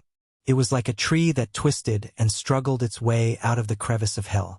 Every time it manifested, it represented the growth of multiple dimensions. Length, surface area, volume, aura intensity, power level. No, this wasn't growth. This was an explosive proliferation. Gong Chi was certain that he had captured the existence of his adversary in time. The adversary was right on the front where his extraordinary domain distorted and interfered with the domain of the Blood Soul Temple. The adversary was close at hand, and the adversary could interfere at any time. He really did react. Due to the ominous feeling in his heart, he had the thought of nipping the threat in the bud. His methods were fierce and straightforward. This was the third attack. It was slightly inferior to the previous one, but its subtlety far surpassed it. The undulating energy within that region was completely frozen and sucked dry. This sort of suction was so fierce that even the structure of space and time trembled. A small portion of it was annihilated, releasing an even more violent attack. This level of interference pointed directly to the microscopic level. Only the skill and experience of an extraordinary was able to achieve such a powerful effect under the premise that his mental senses were unable to completely comprehend and control the changes on this level. Unsurprisingly, the domain of the Blood-Soul Temple was distorted and torn apart once again. It seemed that it would be difficult to mend it in a short period of time. The rock stratum at the top of the cavern exploded. The originally invisible shockwave was arrogantly exposed through the countless wide cracks that radiated in all directions and continued to extend. The source of all the cracks was the pitch-black hole in the rock stratum. The edge of the hole was smeared with the light formed by the interweaving lava and the greenish-gray cloud pillar. The light itself seemed to possess a corrosive power. It caused the newly formed hole to show signs of collapse in the blink of an eye. According to Gong Qi's calculations, the ominous shadow that was explosively proliferating should have been damaged at the same time as the hole. It should have touched the ceiling of its power level. Its soaring momentum was interrupted and it rapidly fell. It was then caught and suppressed by the greenish-gray cloud pillar. In reality, after the greenish-gray cloud pillar tore apart the domain of the Blood-Soul Temple, it had already stirred up its remaining momentum. It was going to smash into the center of the rock stratum and not give the ominous shadow any chance to dodge. The other party did not dodge, but correspondingly, the explosive growth momentum that caused one's heart to palpitate did not weaken in the slightest. It did not seem to be affected at all. It did not give Gong Qi any chance to react at all. With that seemingly natural pace, it crushed through the ceiling that ability users from the inner world could not touch. It was like a flight of stairs that a normal person would casually step on. On the front where the greenish-gray cloud pillar and the Blood-Soul Temple's domain contorted and collided, brilliant electric flames flickered once again. They struck and shuttled through the dark-colored cloud pillar, but it was not just a display of power. This was because the countless areas of electric light were formed from innumerable anions, cations, and water molecules. Under insufficient or even completely contradictory material conditions, in the complex environment where the extraordinary domain distorted and interfered, they accurately corresponded with the precise structures from other dimensions. They interfered with each other and quickly constructed a tyrannical and stable order of a different kind.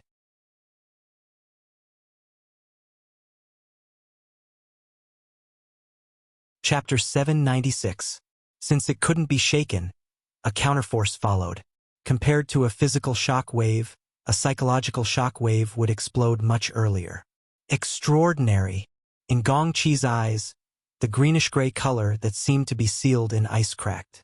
At this moment, the colors and luminosity in front of his eyes rapidly changed. The hole in the rock formation that had just been pierced through was originally colored by the flames and dark clouds. Now, a pure and dazzling light gathered, like the muzzle of a giant spaceship that was accumulating energy and waiting to fire. Dazzling light waves also leaped out from the depths of the distorted cracks. However, there were no signs of leakage. All there was seemingly infinite convergence, binding, and compression. The top of the cloud pillar that was about to smash into the rock formation directly collapsed. The newly constructed region of laws at the entrance of the hole wasn't big, but it was so solid that it left one in despair. And it was precisely this solid strength that had firmly locked onto Gong Qi's location within the greenish-gray cloud pillar. It was unwavering and unwavering.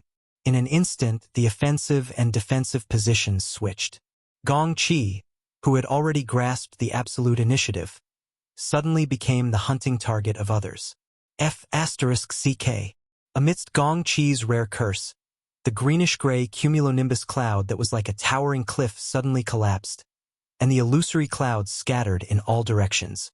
A portion of it quickly evaporated under the high temperature and pressure of the Blood-Soul Temple's domain, but most of it settled and expanded, occupying more areas. It also projected Gong Qi's unique laws into a wider range. In that instant, the temperature of the Blood Soul Temple domain dropped as a whole. Gong Qi's laws formed sufficient interference. Even though it was still far from achieving its goal of suppression, it still gave Gong Qi a chance to move in an extremely short period of time. With a hum, the clouds in the area where Gong Qi was trembled. His spirit body fluctuated with the tremors before turning incorporeal. Almost at the same time, the ionization channel structure was completed. A dazzling electric dragon rumbled down, completely evaporating the clouds and the corresponding laws where Gong Qi was. The air, already distorted under the high temperature and pressure, no longer had the ability to expand or make a sound. It looked like a frozen scene, but it was still shocking. There was no doubt that it was an extraordinary level technique. Gong Qi's figure appeared 50 meters away. At that critical moment, he had relied on the interference of the cloud's laws and the corresponding teleportation technique to escape. However, he did not relax in the slightest. There was only unresolvable fear in his heart. Who's that over there?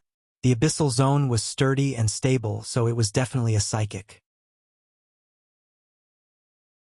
Not to mention, it was the electromagnetic field with the widest range of interference. It seemed like there was no such person in the inner plane.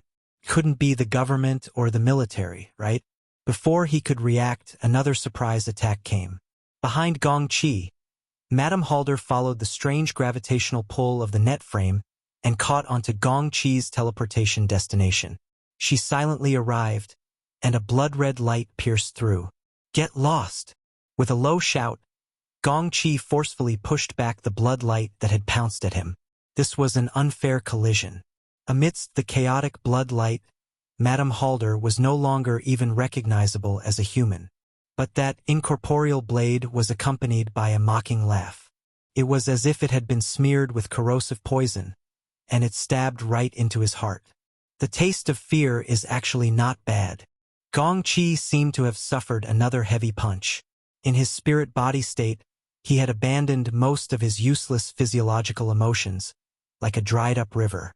But at this moment, the stimulation from the explosion had replaced the transmission of neurotransmitters with an even more direct psychic wave current. It had created an even more tragic wound and crack. He had just finished mentally preparing himself and reconstructed his analysis of the situation and corresponding strategies. The heavy punch that came smashing at him didn't just smash his face. It also smashed the foundation of his survival. His mind was in a daze. At this moment, the long scar left by the lightning dragon was still lingering in the clouds, and the light waves in the cracks in the rock stratum had already begun to gather for the second time. His attention was inevitably drawn to it. If the lightning cannons above his head were to fire continuously, and each strike had the same might as the one just now, oh no, signs of danger suddenly appeared. It didn't come from the cannons above him, but from the trajectory of the lightning dragon. Just as the lightning intersected with the lava at the bottom, a figure suddenly burst out. Taking advantage of the gap in Gong Qi's absent-minded state, the figure instantly crushed through the domain space that was still trembling and arrived with a loud bang. There really was a cannonball in the lightning cannon that had just been fired. Gong Qi had avoided the first attack, but he ultimately couldn't avoid the second. The threat came suddenly and fiercely. The tyrannical rule interference distorted and destroyed Gong Qi's mental sensing network. He could capture the other party's momentum, but he couldn't further analyze it.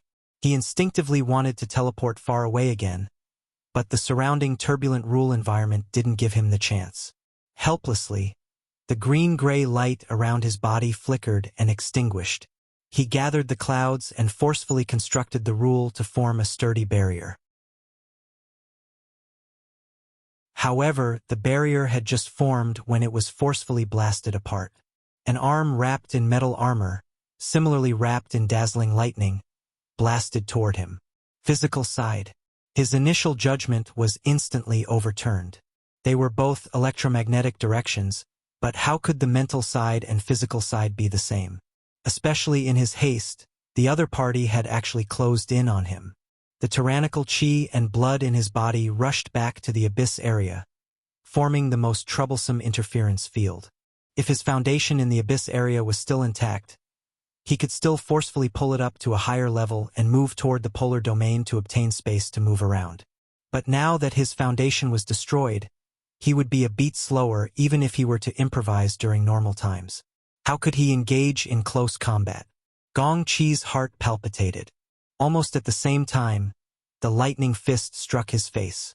The structure of his spirit body collapsed with a hum, and then it entangled with the green-gray essence energy around him. It was as if a gale had swept through the clouds and dispersed in all directions. This was thanks to Gong Qi's out-of-body state, which allowed him to disperse so easily and avoid the frontal attack. But the person who punched didn't make a sound. He slightly retracted his fist, and his body wrapped in exoskeleton armor spun along with the momentum of the fist. It was precisely the spin that instantly transformed the violent impact into a fist stance that was ready to be launched. It could be withdrawn at will, and its rotation was in no way weaker than Gong Qi's in his spirit body state. In particular, the electric current that leaped around his body supported a strong electromagnetic field on the physical plane and achieved a storm-like disturbance on the mental plane. This kind of switch between offense and defense, as well as powerful control of the field, reflected the stance of a top-notch expert. It was also because of this that Gong Qi couldn't help but expend a bit more effort to reassemble his spirit body. Instead, a certain name naturally flickered in his mind, and then it was shot out. Jin Tong. In Gong Qi's memory, there was only one extraordinaire who could control electromagnetic power by his side. Once he was alarmed, that familiar aura imprint was also peeled off from the outer shell of the exoskeleton armor and the strange skin membrane. It was reflected in his mind, and there was no doubt about it. Gong Qi's furious thoughts swept through the void, but it didn't trigger any additional reactions. The other party locked onto Gong Qi's spirit body again, and without a word, launched another round of violent attacks. Gong Qi's spirit body structure was once again destroyed with 2 or 3 punches. Jin Tong, you're F***king crazy. From what Gong Qi knew, Jin Tong was a top-notch wilderness hunter. The metal hunting group under him was quite powerful, and at the same time, he had a long-term cooperative relationship with the Ability User Association. After all, the association was the largest distributor of mutant resources in the inner world. Jin Tong's team's annual transactions with the association were in the hundreds of millions, and they involved quite a lot of premium products. To the other party, they were both important clients. With such a background, Gong Qi and Jin Tong naturally had a friendship. Even if they weren't best buddies, they still had contact every year. But what the hell was with the current situation? Gong Qi's mind was in turmoil. Countless thoughts rose and fell, combining into thousands of conspiracy possibilities. Like the shadows of trees swaying in the dark night, they unfolded in his heart. He knew that his condition was terrible, but he couldn't calm down for a moment. In just a few flashes of thought, his spirit body structure was once again destroyed. This time, it wasn't because he was actively disintegrating the force, but because it had really been smashed apart by the heavy punch. Gong Qi was really injured. Even though his spirit body was immune to attacks on the material plane, and he had a partial advantage over the fleshly body, this was still unable to completely dissolve Jin Tong's tyrannical blood energy. At the same time, his mental defenses, which had been damaged and then reconstructed, collapsed yet another corner. Countless invisible cracks spread out. This couldn't continue. This absolutely couldn't continue. Gong Qi still didn't understand why Jin Tong would stand by Luo Nan's side. Furthermore, Jin Tong had used the exoskeleton armor to hide his head but show his tail. Perhaps this was an unsolvable riddle. And the more realistic problem was that he had already completely lost the initiative after making consecutive misjudgments. Jin Tong was pressuring him at close range. Jin Tong's powerful fighting style, berserk attacks, and meticulous control of the field was even stronger than what Gong Qi knew. Jin Tong's state was clearly at its peak, and Jin Tong didn't give Gong Qi a chance to catch his breath. With Gong Qi's current half-crippled state, Gong Qi would probably be forcefully ground to death if things continued like this. Screw you. In this desperate situation, Gong Qi's greenish-gray pupils cracked like a layer of ice before shattering with a bang. In this moment, he completely abandoned the structure of his spirit body. He fused with his essence energy that had been tempered and tempered 1,000 times to form a haze of light that was half illusory and incorporeal. He forcefully invaded the lightning that coiled around Jin Tong's body. Gong Qi didn't disperse the structure of his spirit body to unload the force. Instead, he wanted to fight Jin Tong on a more detailed, more microscopic level. He wanted to crazily strangle Jin Tong.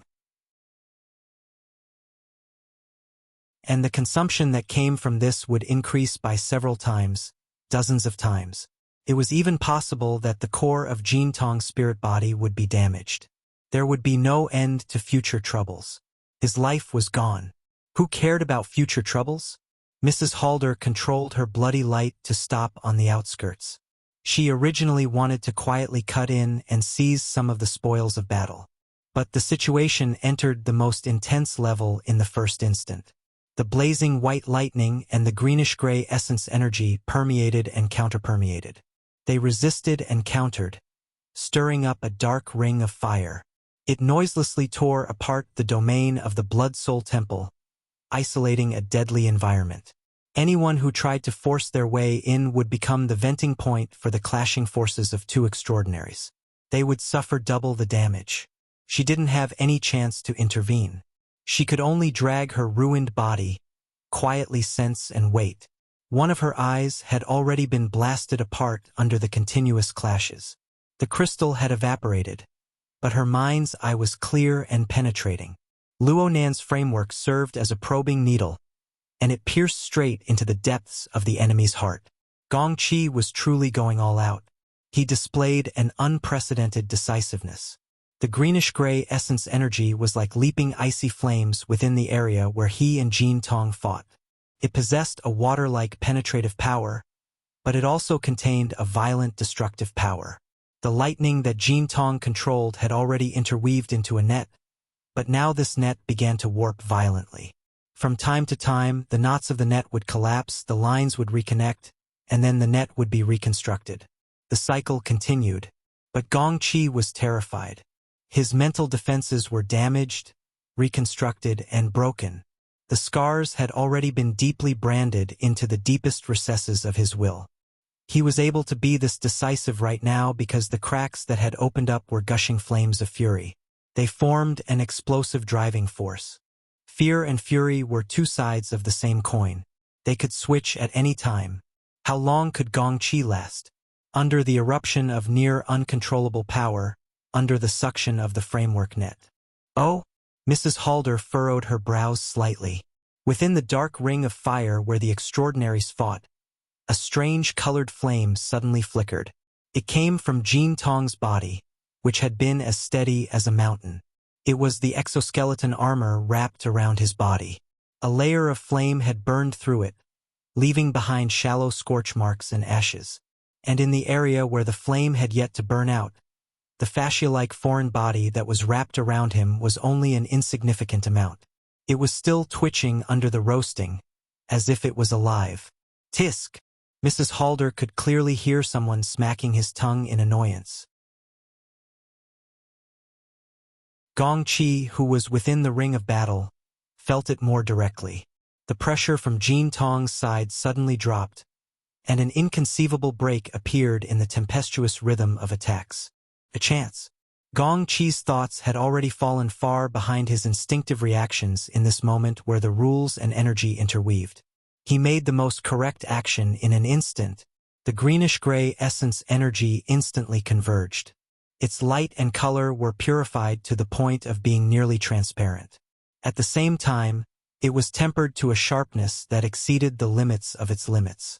It also possessed a dark damage that could corrode the soul. Under the guidance of the energy, it seized the break point that shouldn't have appeared and pierced straight in. The sharp essence energy spear directly pierced into the center of the exoskeleton armor's visor. It pierced through 2 layers of metal armor and the flesh and blood in the middle. It went forward and out, completely penetrating through. It hit? At this moment, Gong Qi was somewhat at a loss. It wasn't easy for his lagging thoughts to catch up, but an irrelevant thought appeared in his mind. He remembered that Jin Tong was too casual when it came to controlling electromagnetic energy. He also had the special ability to transform his body into metal. The two complemented each other and were enough to support a complete system of rules. Therefore, he didn't really like it or was very good at cooperating with exoskeleton armor. It was also very difficult for there to be a vehicle in the world that was suitable for him to carry his extraordinary strength. Is this guy in front of me really Jin Tong? The sudden reversal of the situation also reversed the direction of the power. Gong Qi's attack caused the deadlock between the two to lose balance, and it poured out in the direction of the weaker side. The strength of the exoskeleton armor structure couldn't withstand this level of impact. In the blink of an eye, it twisted and collapsed. Of course, the first to collapse was the visor that had suffered a direct hit. A strange bloody light seeped out. Gong Qi's senses pierced through the broken metal outer shell and the strange bloody light. He locked onto the distorted face that still gave him a familiar feeling. Jin Tong. No, it wasn't. At least not at certain times. In the bloody light, a blurry face that was still pierced by the essence chi spear was melting. Jin Tong's facial features reappeared, like a clay work that had been pinched. But just as this face was formed, it distorted and melted away. The blurry face from before replaced it, bringing with it an indescribable familiarity and unfamiliarity. Then it distorted, melted, replaced, and the cycle repeated. That's my face? Rumble.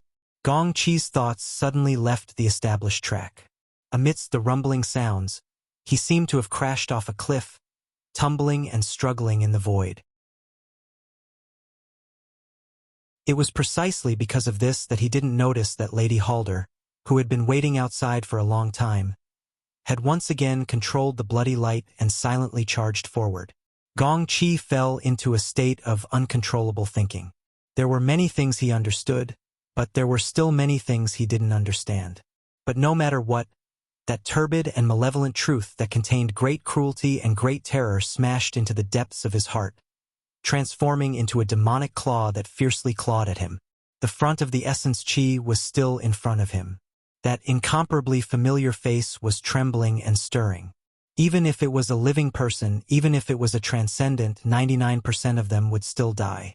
Lady Halder's aura was rapidly weakening, but Gong Qi was also rapidly weakening. This was a weakening of the spiritual plane, to the point of collapse. The barrier of will shattered with a rumble. His emotions were like an erupting volcano, exploding with destructive flames and emitting a sharp howl in the chaotic spiritual world. Lady Halder closed in, and the bloody light pierced into the depths of the azure-gray essence chi that had just gathered. But in the next moment, the azure-gray light exploded outwards. Freezing and exploding, two completely different types of killing power simultaneously struck Lady Halder's body. The bloody light condensed and then exploded. Lady Halder's already badly damaged body seemed to have been stripped of all flesh and blood. All that was left was a twisted skeleton that was still burning fiercely. But it was this twisted burning skeleton that firmly absorbed the azure-gray essence chi in front of it. It was as if it had been smeared with superglue, or perhaps it had been thoroughly magnetized. Deputy Secretary General Gong, you don't have a chance anymore. The repeated declaration was like a poisoned blade that pierced through him a second time. Gong Qi roared. He wanted to tear apart Lady Halder, who was twisting around him. At the same time, he wanted to tear apart the rapidly weakening, but still tenaciously existing nightmarish face. But he was also weakening. At the core of his spiritual body, a shadow of nothingness was rapidly spreading out. It was like a plant that devoured flesh and blood. After growing stronger in secret, it would reveal its malevolent face and openly inject poison into his blood, carrying out a terrifying transformation. Behind the fury was fear.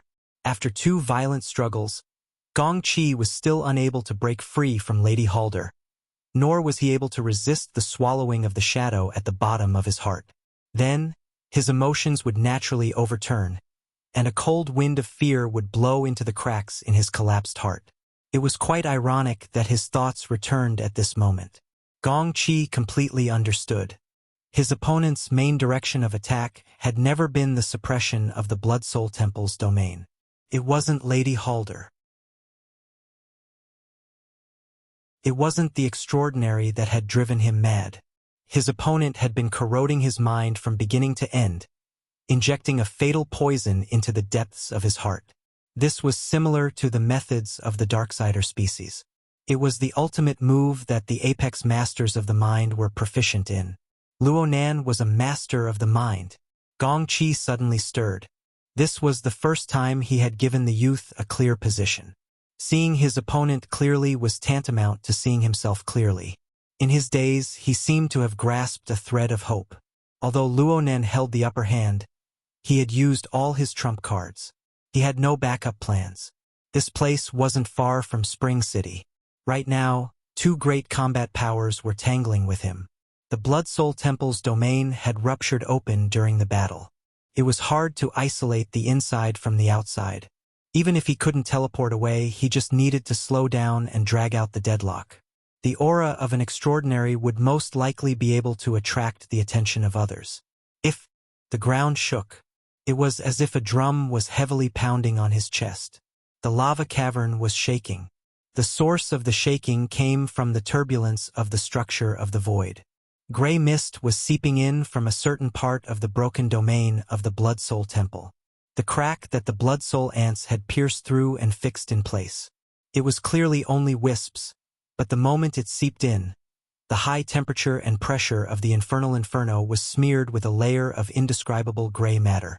The luminosity of the entire lava cavern suddenly dimmed. Gong Qi's mind trembled. This was because he was certain that these wisps of gray mist came from the mist maze he had just escaped from not too long ago. This wasn't mist. It was a domain fragment. It was a space-time structural element that was refined to the extreme. The change in luminosity of the lava cavern only proved one thing. These refined space-time components were rapidly infiltrating and fusing with the domain of the Blood Soul Temple. There were practically no conflicts at all in this grand and complex project that made one's scalp go numb. Even if there were, they would be adjusted at an inconceivable speed. This series of processes looked like scribbles that were casually drawn, but the final result was clearly the most exquisite of meticulous paintings. In terms of the construction of space-time, this was a gap that made one despair. And what was even more despairing was that the gap in the domain that had just been exposed had already been completely mended in the time of a few breaths. This tenacity was even greater than before. Could it be that he had to be called a space-time master in addition to a spiritual master? Gong Qi's spiritual senses wandered around blankly. In the depths of his mind, a shadow that was like a moldy and rotten lump continued to expand. Perhaps it was because he had assimilated to a certain level, but for the first time, he clearly captured that invisible towering frame net. His mind probed and was immediately enveloped by a blazing light. The sun, the seemingly familiar sun of the abyss. In the dark and boundless deep sky, the sun sat in the center. Spider webs weaved densely and bloody light flowed. That was the frequent exchange and transformation of vitality and origin energy. A considerable portion of it came from his body. At this moment, Gong Qi was clearly a mosquito that had been tied up into a cocoon. Countless spider webs entangled him and countless nodes were digested. There was no chance or hope for him. Heh, heh, heh. Gong Qi suddenly let out another roar. The scene of the spiritual world collapsed amidst the roar and he returned to the plane of reality. Before his eyes was a dark red space. It was the embryonic form of some domain. The local space-time, the domain of the Blood Soul Temple, and the domain fragment of the Misty Labyrinth. If these three structures completely converged and fused together, this would be the extraordinary domain. It would not be an exaggeration to call Luo Nan a space-time master at that time. But right now, he was still a bit short. The crux of the matter lay in the fact that no powerful person in the world could evolve into a domain with just a strand of thought. This proved that Luo Nan, the psychic and space-time genius, was here. Perhaps he had just arrived, or perhaps he had been hiding here for a long time. In any case, the youth was here. He was within the range of his attack and slaughter. Ever since the battle began, Gong Qi's mind had never been this clear and this focused. Death was a foregone conclusion, and the final hindrance vanished in a puff of smoke. His extraordinary level mental senses radiated the most penetrating rays of light, illuminating this extremely vast yet imperfect void. Then Gong Chi caught a glimpse of a figure. That figure should also be in a spirit-body state. A sharp howl rang out, and the green-gray essence energy instantly ignited and purified. It was just like how it pierced through the extraordinary body. It burned with hatred and fury, tempered into the sharpest of spears and swords, and shot across the sky. Die! Gong Chi had already exhausted everything he had in this fearless attack, including the teleportation technique that he had been unable to use due to the interference of the domain. Thus, he erased practically all of the distance between them. The spear and sword of essence energy had already arrived in front of the target's face. The abyssal region, no, an even higher region, operated marvelously. The spirit body figure that originally existed in the world suddenly rose to a higher level, taking a step upwards. This step was from the real to the virtual. This step was beyond the reach of his strength. Gong Chi burst forth with another howl, and at this moment, he suddenly saw a pair of unfamiliar and cold eyes. The eyes were extremely close, yet they were very far away. It was loathsome. Gong Chi instinctively wanted to destroy these eyes, but in this instant, it was as if he had fallen into a long, winding river. He went against the waves and struggled forward, but he was swept even further away by the torrent of water. The ice-cold waves washed over him, taking away his energy and vitality, taking away his life force and spiritual light, taking away his emotions and thoughts, taking away everything that should be a life. All that was left was old, decaying, and other worthless things. Gong Chi howled and struggled forward. Finally, he saw a slightly familiar face. It was one of his most profound memories before he fell into the cloud world. It was the girl who attracted him to Xia City, the girl who was worth 2,000th of the shares of the Deep Blue Project. He did not know that his thoughts and the corresponding state of mind formed a nearly perfect mirror image of Jin Tong, who had fiercely fought him before his death.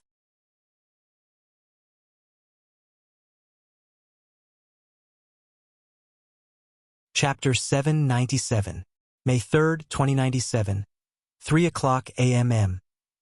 Yin Lu lowered her head once more. She looked at the exquisite lady's wristwatch on her wrist and confirmed the time. The living area on the lower deck was perfectly soundproof. It was quiet and still. The main light in the small living room between the rooms was never turned on, but the orange night light was on. It interweaved with the soft light of the projection work area, illuminating the corners, the floor, and the silhouette of a person who had been asleep for a long time on the sofa. Or rather, an empty shell. In the past 10 hours, there was practically no change in this area aside from the adjustment of the lighting. Compared to the material plane, the result of the perception on the mental plane was the complete opposite. This was especially true for the vibrations that originated from the Blood Soul Temple in the Abyss District. It was nearly the same time as Luo Nan's slumber. It had never stopped since the beginning. There were even a few periods where the vibrations were so intense that it seemed as if they would collapse in the next moment. It nearly jolted Yin Li's heart out of her chest. Throbbing, anxious, and fearful emotions followed her like a shadow. Even so, she still had to force herself to remain calm. She did her best to pacify the upper echelons of the order who didn't know what was going on. She wanted to prevent them from muddle-headedly doing stupid things. Fine. In fact, her so-called knowing was nothing more than a half-assed explanation. She could only passively wait on the yacht right now. A few minutes ago, the Blood Soul Temple in the Abyss District had just passed through an intense period. Right now, the operating momentum was very calm. Yin Lu let out a sigh of relief for the time being. She diverted some of her attention to look at the psychic diagram that had appeared on the projection work area for a long time. Perhaps it was a misconception caused by the long period of observation. She felt that this scene of a tornado on the sea gave her a strange feeling of unfamiliarity. It was like looking at a word for a long time and suddenly not being able to recognize it. At this time, the sound of static came from the built-in headphones. The captain of the yacht took the initiative to contact her. Manager Yin, there's a situation. The hull has suddenly become heavy. Enlu didn't understand for a moment. What did you say? The hull's draft is increasing. It's like 10 tons of cargo being smashed. It's already exceeded the design draft, but it's still going on. It's not far from the upper limit of the structure's draft. We may have fallen into a trap. The captain had just retired from the army not long ago. His words carried the air of a bandit. In fact, the sound of a gun being pulled rang out from the other side. Clearly, the crew area was already nervous. Enli's heart was tense, but the situation she faced was much more complicated than the captain's considerations. How could she make a decision so easily? Just as his scalp swelled with pain, a faint sound came from the side of the sofa. It seemed to be Luo Nan making a sound from his nostrils. Enlu couldn't see too clearly, but she could feel that Luo Nan had woken up. His eyelids were moving, opening a sliver, but he hadn't completely lifted his head. It was like waking up after a long sleep. Half of his consciousness was still in a dream. Enlu was stunned for a moment before ecstasy surged in her heart. At this moment, the hull of the ship shook slightly, and the originally well-soundproof living area could also hear the roar of coughing coming from the stern of the ship. The ray yacht cruising on the surface of the lake suddenly slowed down. Those with keen senses like Enlu could even feel the yacht sinking. Clearly, the situation reported by the captain was getting worse. It was at this time that Luo Nan opened his eyes. Enlu noticed that the color of Luo Nan's pupils was a bit strange. At first, there was a layer of gray and then a dark red color. But as his eyelids blinked, these miscellaneous colors quickly faded away and were replaced by a bright light. It seemed to be brighter than the light source in the room, so much so that the projection work area was dimmed. Sir. Enlu subconsciously felt that something was wrong and called out to them. Luo Nan, who was on the sofa, clearly heard her and turned his head. But the air in the small living room let out a cracking sound following his movements. It was as if the ropes were unable to bear the burden and broke apart. In this instant, Enlu felt as if she had been pushed hard by someone. She staggered back and fell onto the stairs that she had entered from. And she was clearly lucky, because the sofa in front of her, which was carrying Luo Nan, had crumbled. The surrounding coffee table and even the bar further away had twisted and deformed. It was as if they had been smashed by a heavy hammer. Even the bottom of the cabin had collapsed. But Luo Nan still maintained a relaxed sitting posture under such an unforeseen event. Even though the bottom of his body was already a hole in the bottom of the cabin that had collapsed. Luo Nan's state was indeed relaxed. There was clearly some sort of invisible force carrying him. It didn't seem like he had been ambushed. Then perhaps it would be more appropriate to call him the initiator? Manager Een. Manager Een. The captain shouted loudly. Clearly, he had discovered the unforeseen event in the living area. Enlu just sat on the stairs. She was unable to understand the current situation, so it was hard for her to give a response. Luo Nan, who was sitting calmly, even had the leisure to fiddle with the work area in front of him. This virtual projection was probably the only thing that remained unchanged aside from him. Then he turned his face once more and smiled at the nearby Enlu. Tidy up a bit. While he was speaking, a hole burst open in the wall behind Luo Nan from the distortion of the wooden planks and steel plates. He shrugged his shoulders and his body floated backwards. The virtual work area still flickered with light as it penetrated through the side of the yacht. It sank down and soon entered the depths of the lake. Enlu got up and walked to the damaged side of the yacht in a few steps. She looked at the crack in the twisted steel plates in a daze. She only remembered to reply to the captain after a few seconds. She told him to send a crew over to begin the miserable comprehensive inspection process. It was night. North Mountain Lake was covered in a thick fog. The aberrations in the surrounding area were clearly restless. The sound of wind, the sound of water, and the howling continued without end. The people on the entire yacht were frightened and confused as they passed through the thick fog. As for the instigator, Luo Nan, he walked slowly underwater, going deeper and deeper. North Mountain Lake was essentially a dammed lake. Its deepest depth was over 200 meters. At the bottom of the lake were the remains of a large number of pre-World War III city buildings. Right now, they had become the nests of all kinds of underwater creatures and even aberrations. It was said that the government of Banshing City had been trying to explore and excavate. They even wanted to build a memorial at the bottom of the lake. However, with Luonan's arrival tonight, the remains of the buildings at the bottom of the lake were really unlucky. An invisible pressure came from the originally unrelated spacetime. Because of Luonan's existence, a portion of the structure interfered with the local spacetime, causing fine vibrations. Moreover, a large amount of undigested gambling capital flowed within this external spacetime structure. This increased the strength and weight of the interference. These gambling capital came from the grand gamble within the sacrificial altar framework constructed by the Wraith sign. The gamblers were Gong Chi, Lady Halder, and Rue One, who had interfered in the end. The banker presiding over the gambling house was undoubtedly Luonan. However, he had already completely lost his impartial standpoint. Together with the Wraith sign, who had constructed the sacrificial altar, he had gambled against his only opponent, Gong Chi. Gong Chi was powerless to destroy this situation. He didn't even see through the essence of this gambling house. The final result conformed to the logic that it should have. The only unexpected thing was that the course of events was much more relaxed than expected. From beginning to end, Gong Chi's counterattack was unable to truly touch the weak points and fatal points of Luonan's side. All of Gong Chi's struggles didn't deviate from Luonan's initial plans. This was undoubtedly the foundation of planning and the formation of a system of knowledge that took as long as half a year. It was the accumulation of a large amount of time in exchange for an instant explosive battle result. Luonan's rationality was able to analyze and explain when faced with such a battle result. However, there were times when he couldn't help but feel his heart soar. So it turns out that I can do this much. I can do this well. So it turns out that the power I can mobilize is this powerful.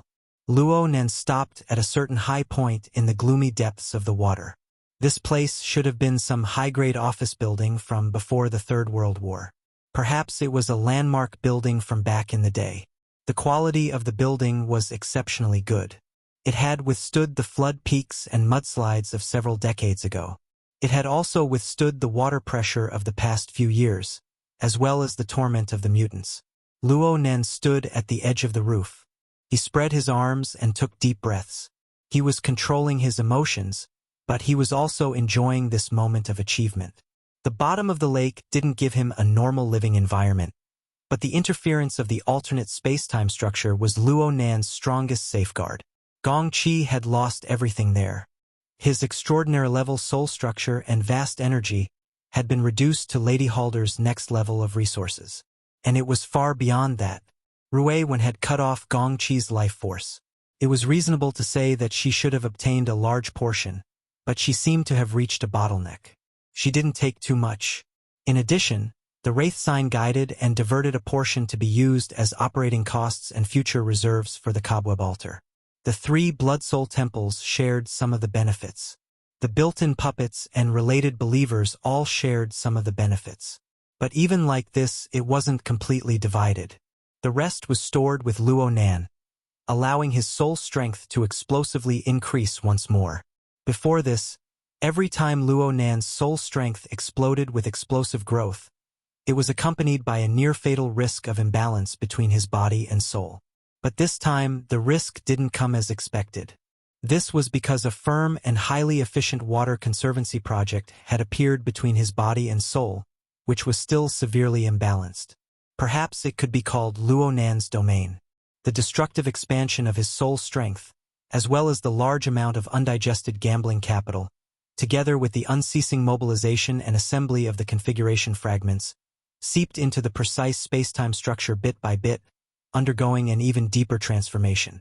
From the peak of a flood that splashed the sky, it transformed into an unending stream of electricity. Everything was clearly natural and smooth. Luonan understood that the most crucial factor within this was the configuration theory that he gradually grasped in depth. This knowledge system, which clearly surpassed the current level of Earth, rapidly solidified the foundation of his existence in this world. This was a good beginning, but it was merely a beginning. The psychic diagram continued to flash in the virtual work area in front of him. Luo Nan's gaze fell upon the sea tornado that originally belonged to Gong Qi. Following his attentive gaze, the fine lines and shadow structure continued to transform.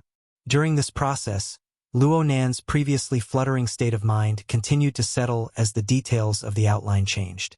Luo Nan gradually returned to tranquility. It was time to enter the arena. He had transformed from a pseudo-transcendent compositor into a true participant. This was because he possessed the ability to stand on equal footing with the other sea tornadoes right now. You're tuning in to the Dreamy Chapters YouTube channel. We're so grateful for your support, and don't forget to subscribe to join us on this incredible journey through captivating stories. Your generosity through donations truly makes a world of difference, as it's the primary source of revenue that allows me to expand and enhance this channel for you. Thank you from the bottom of my heart for being a part of this adventure.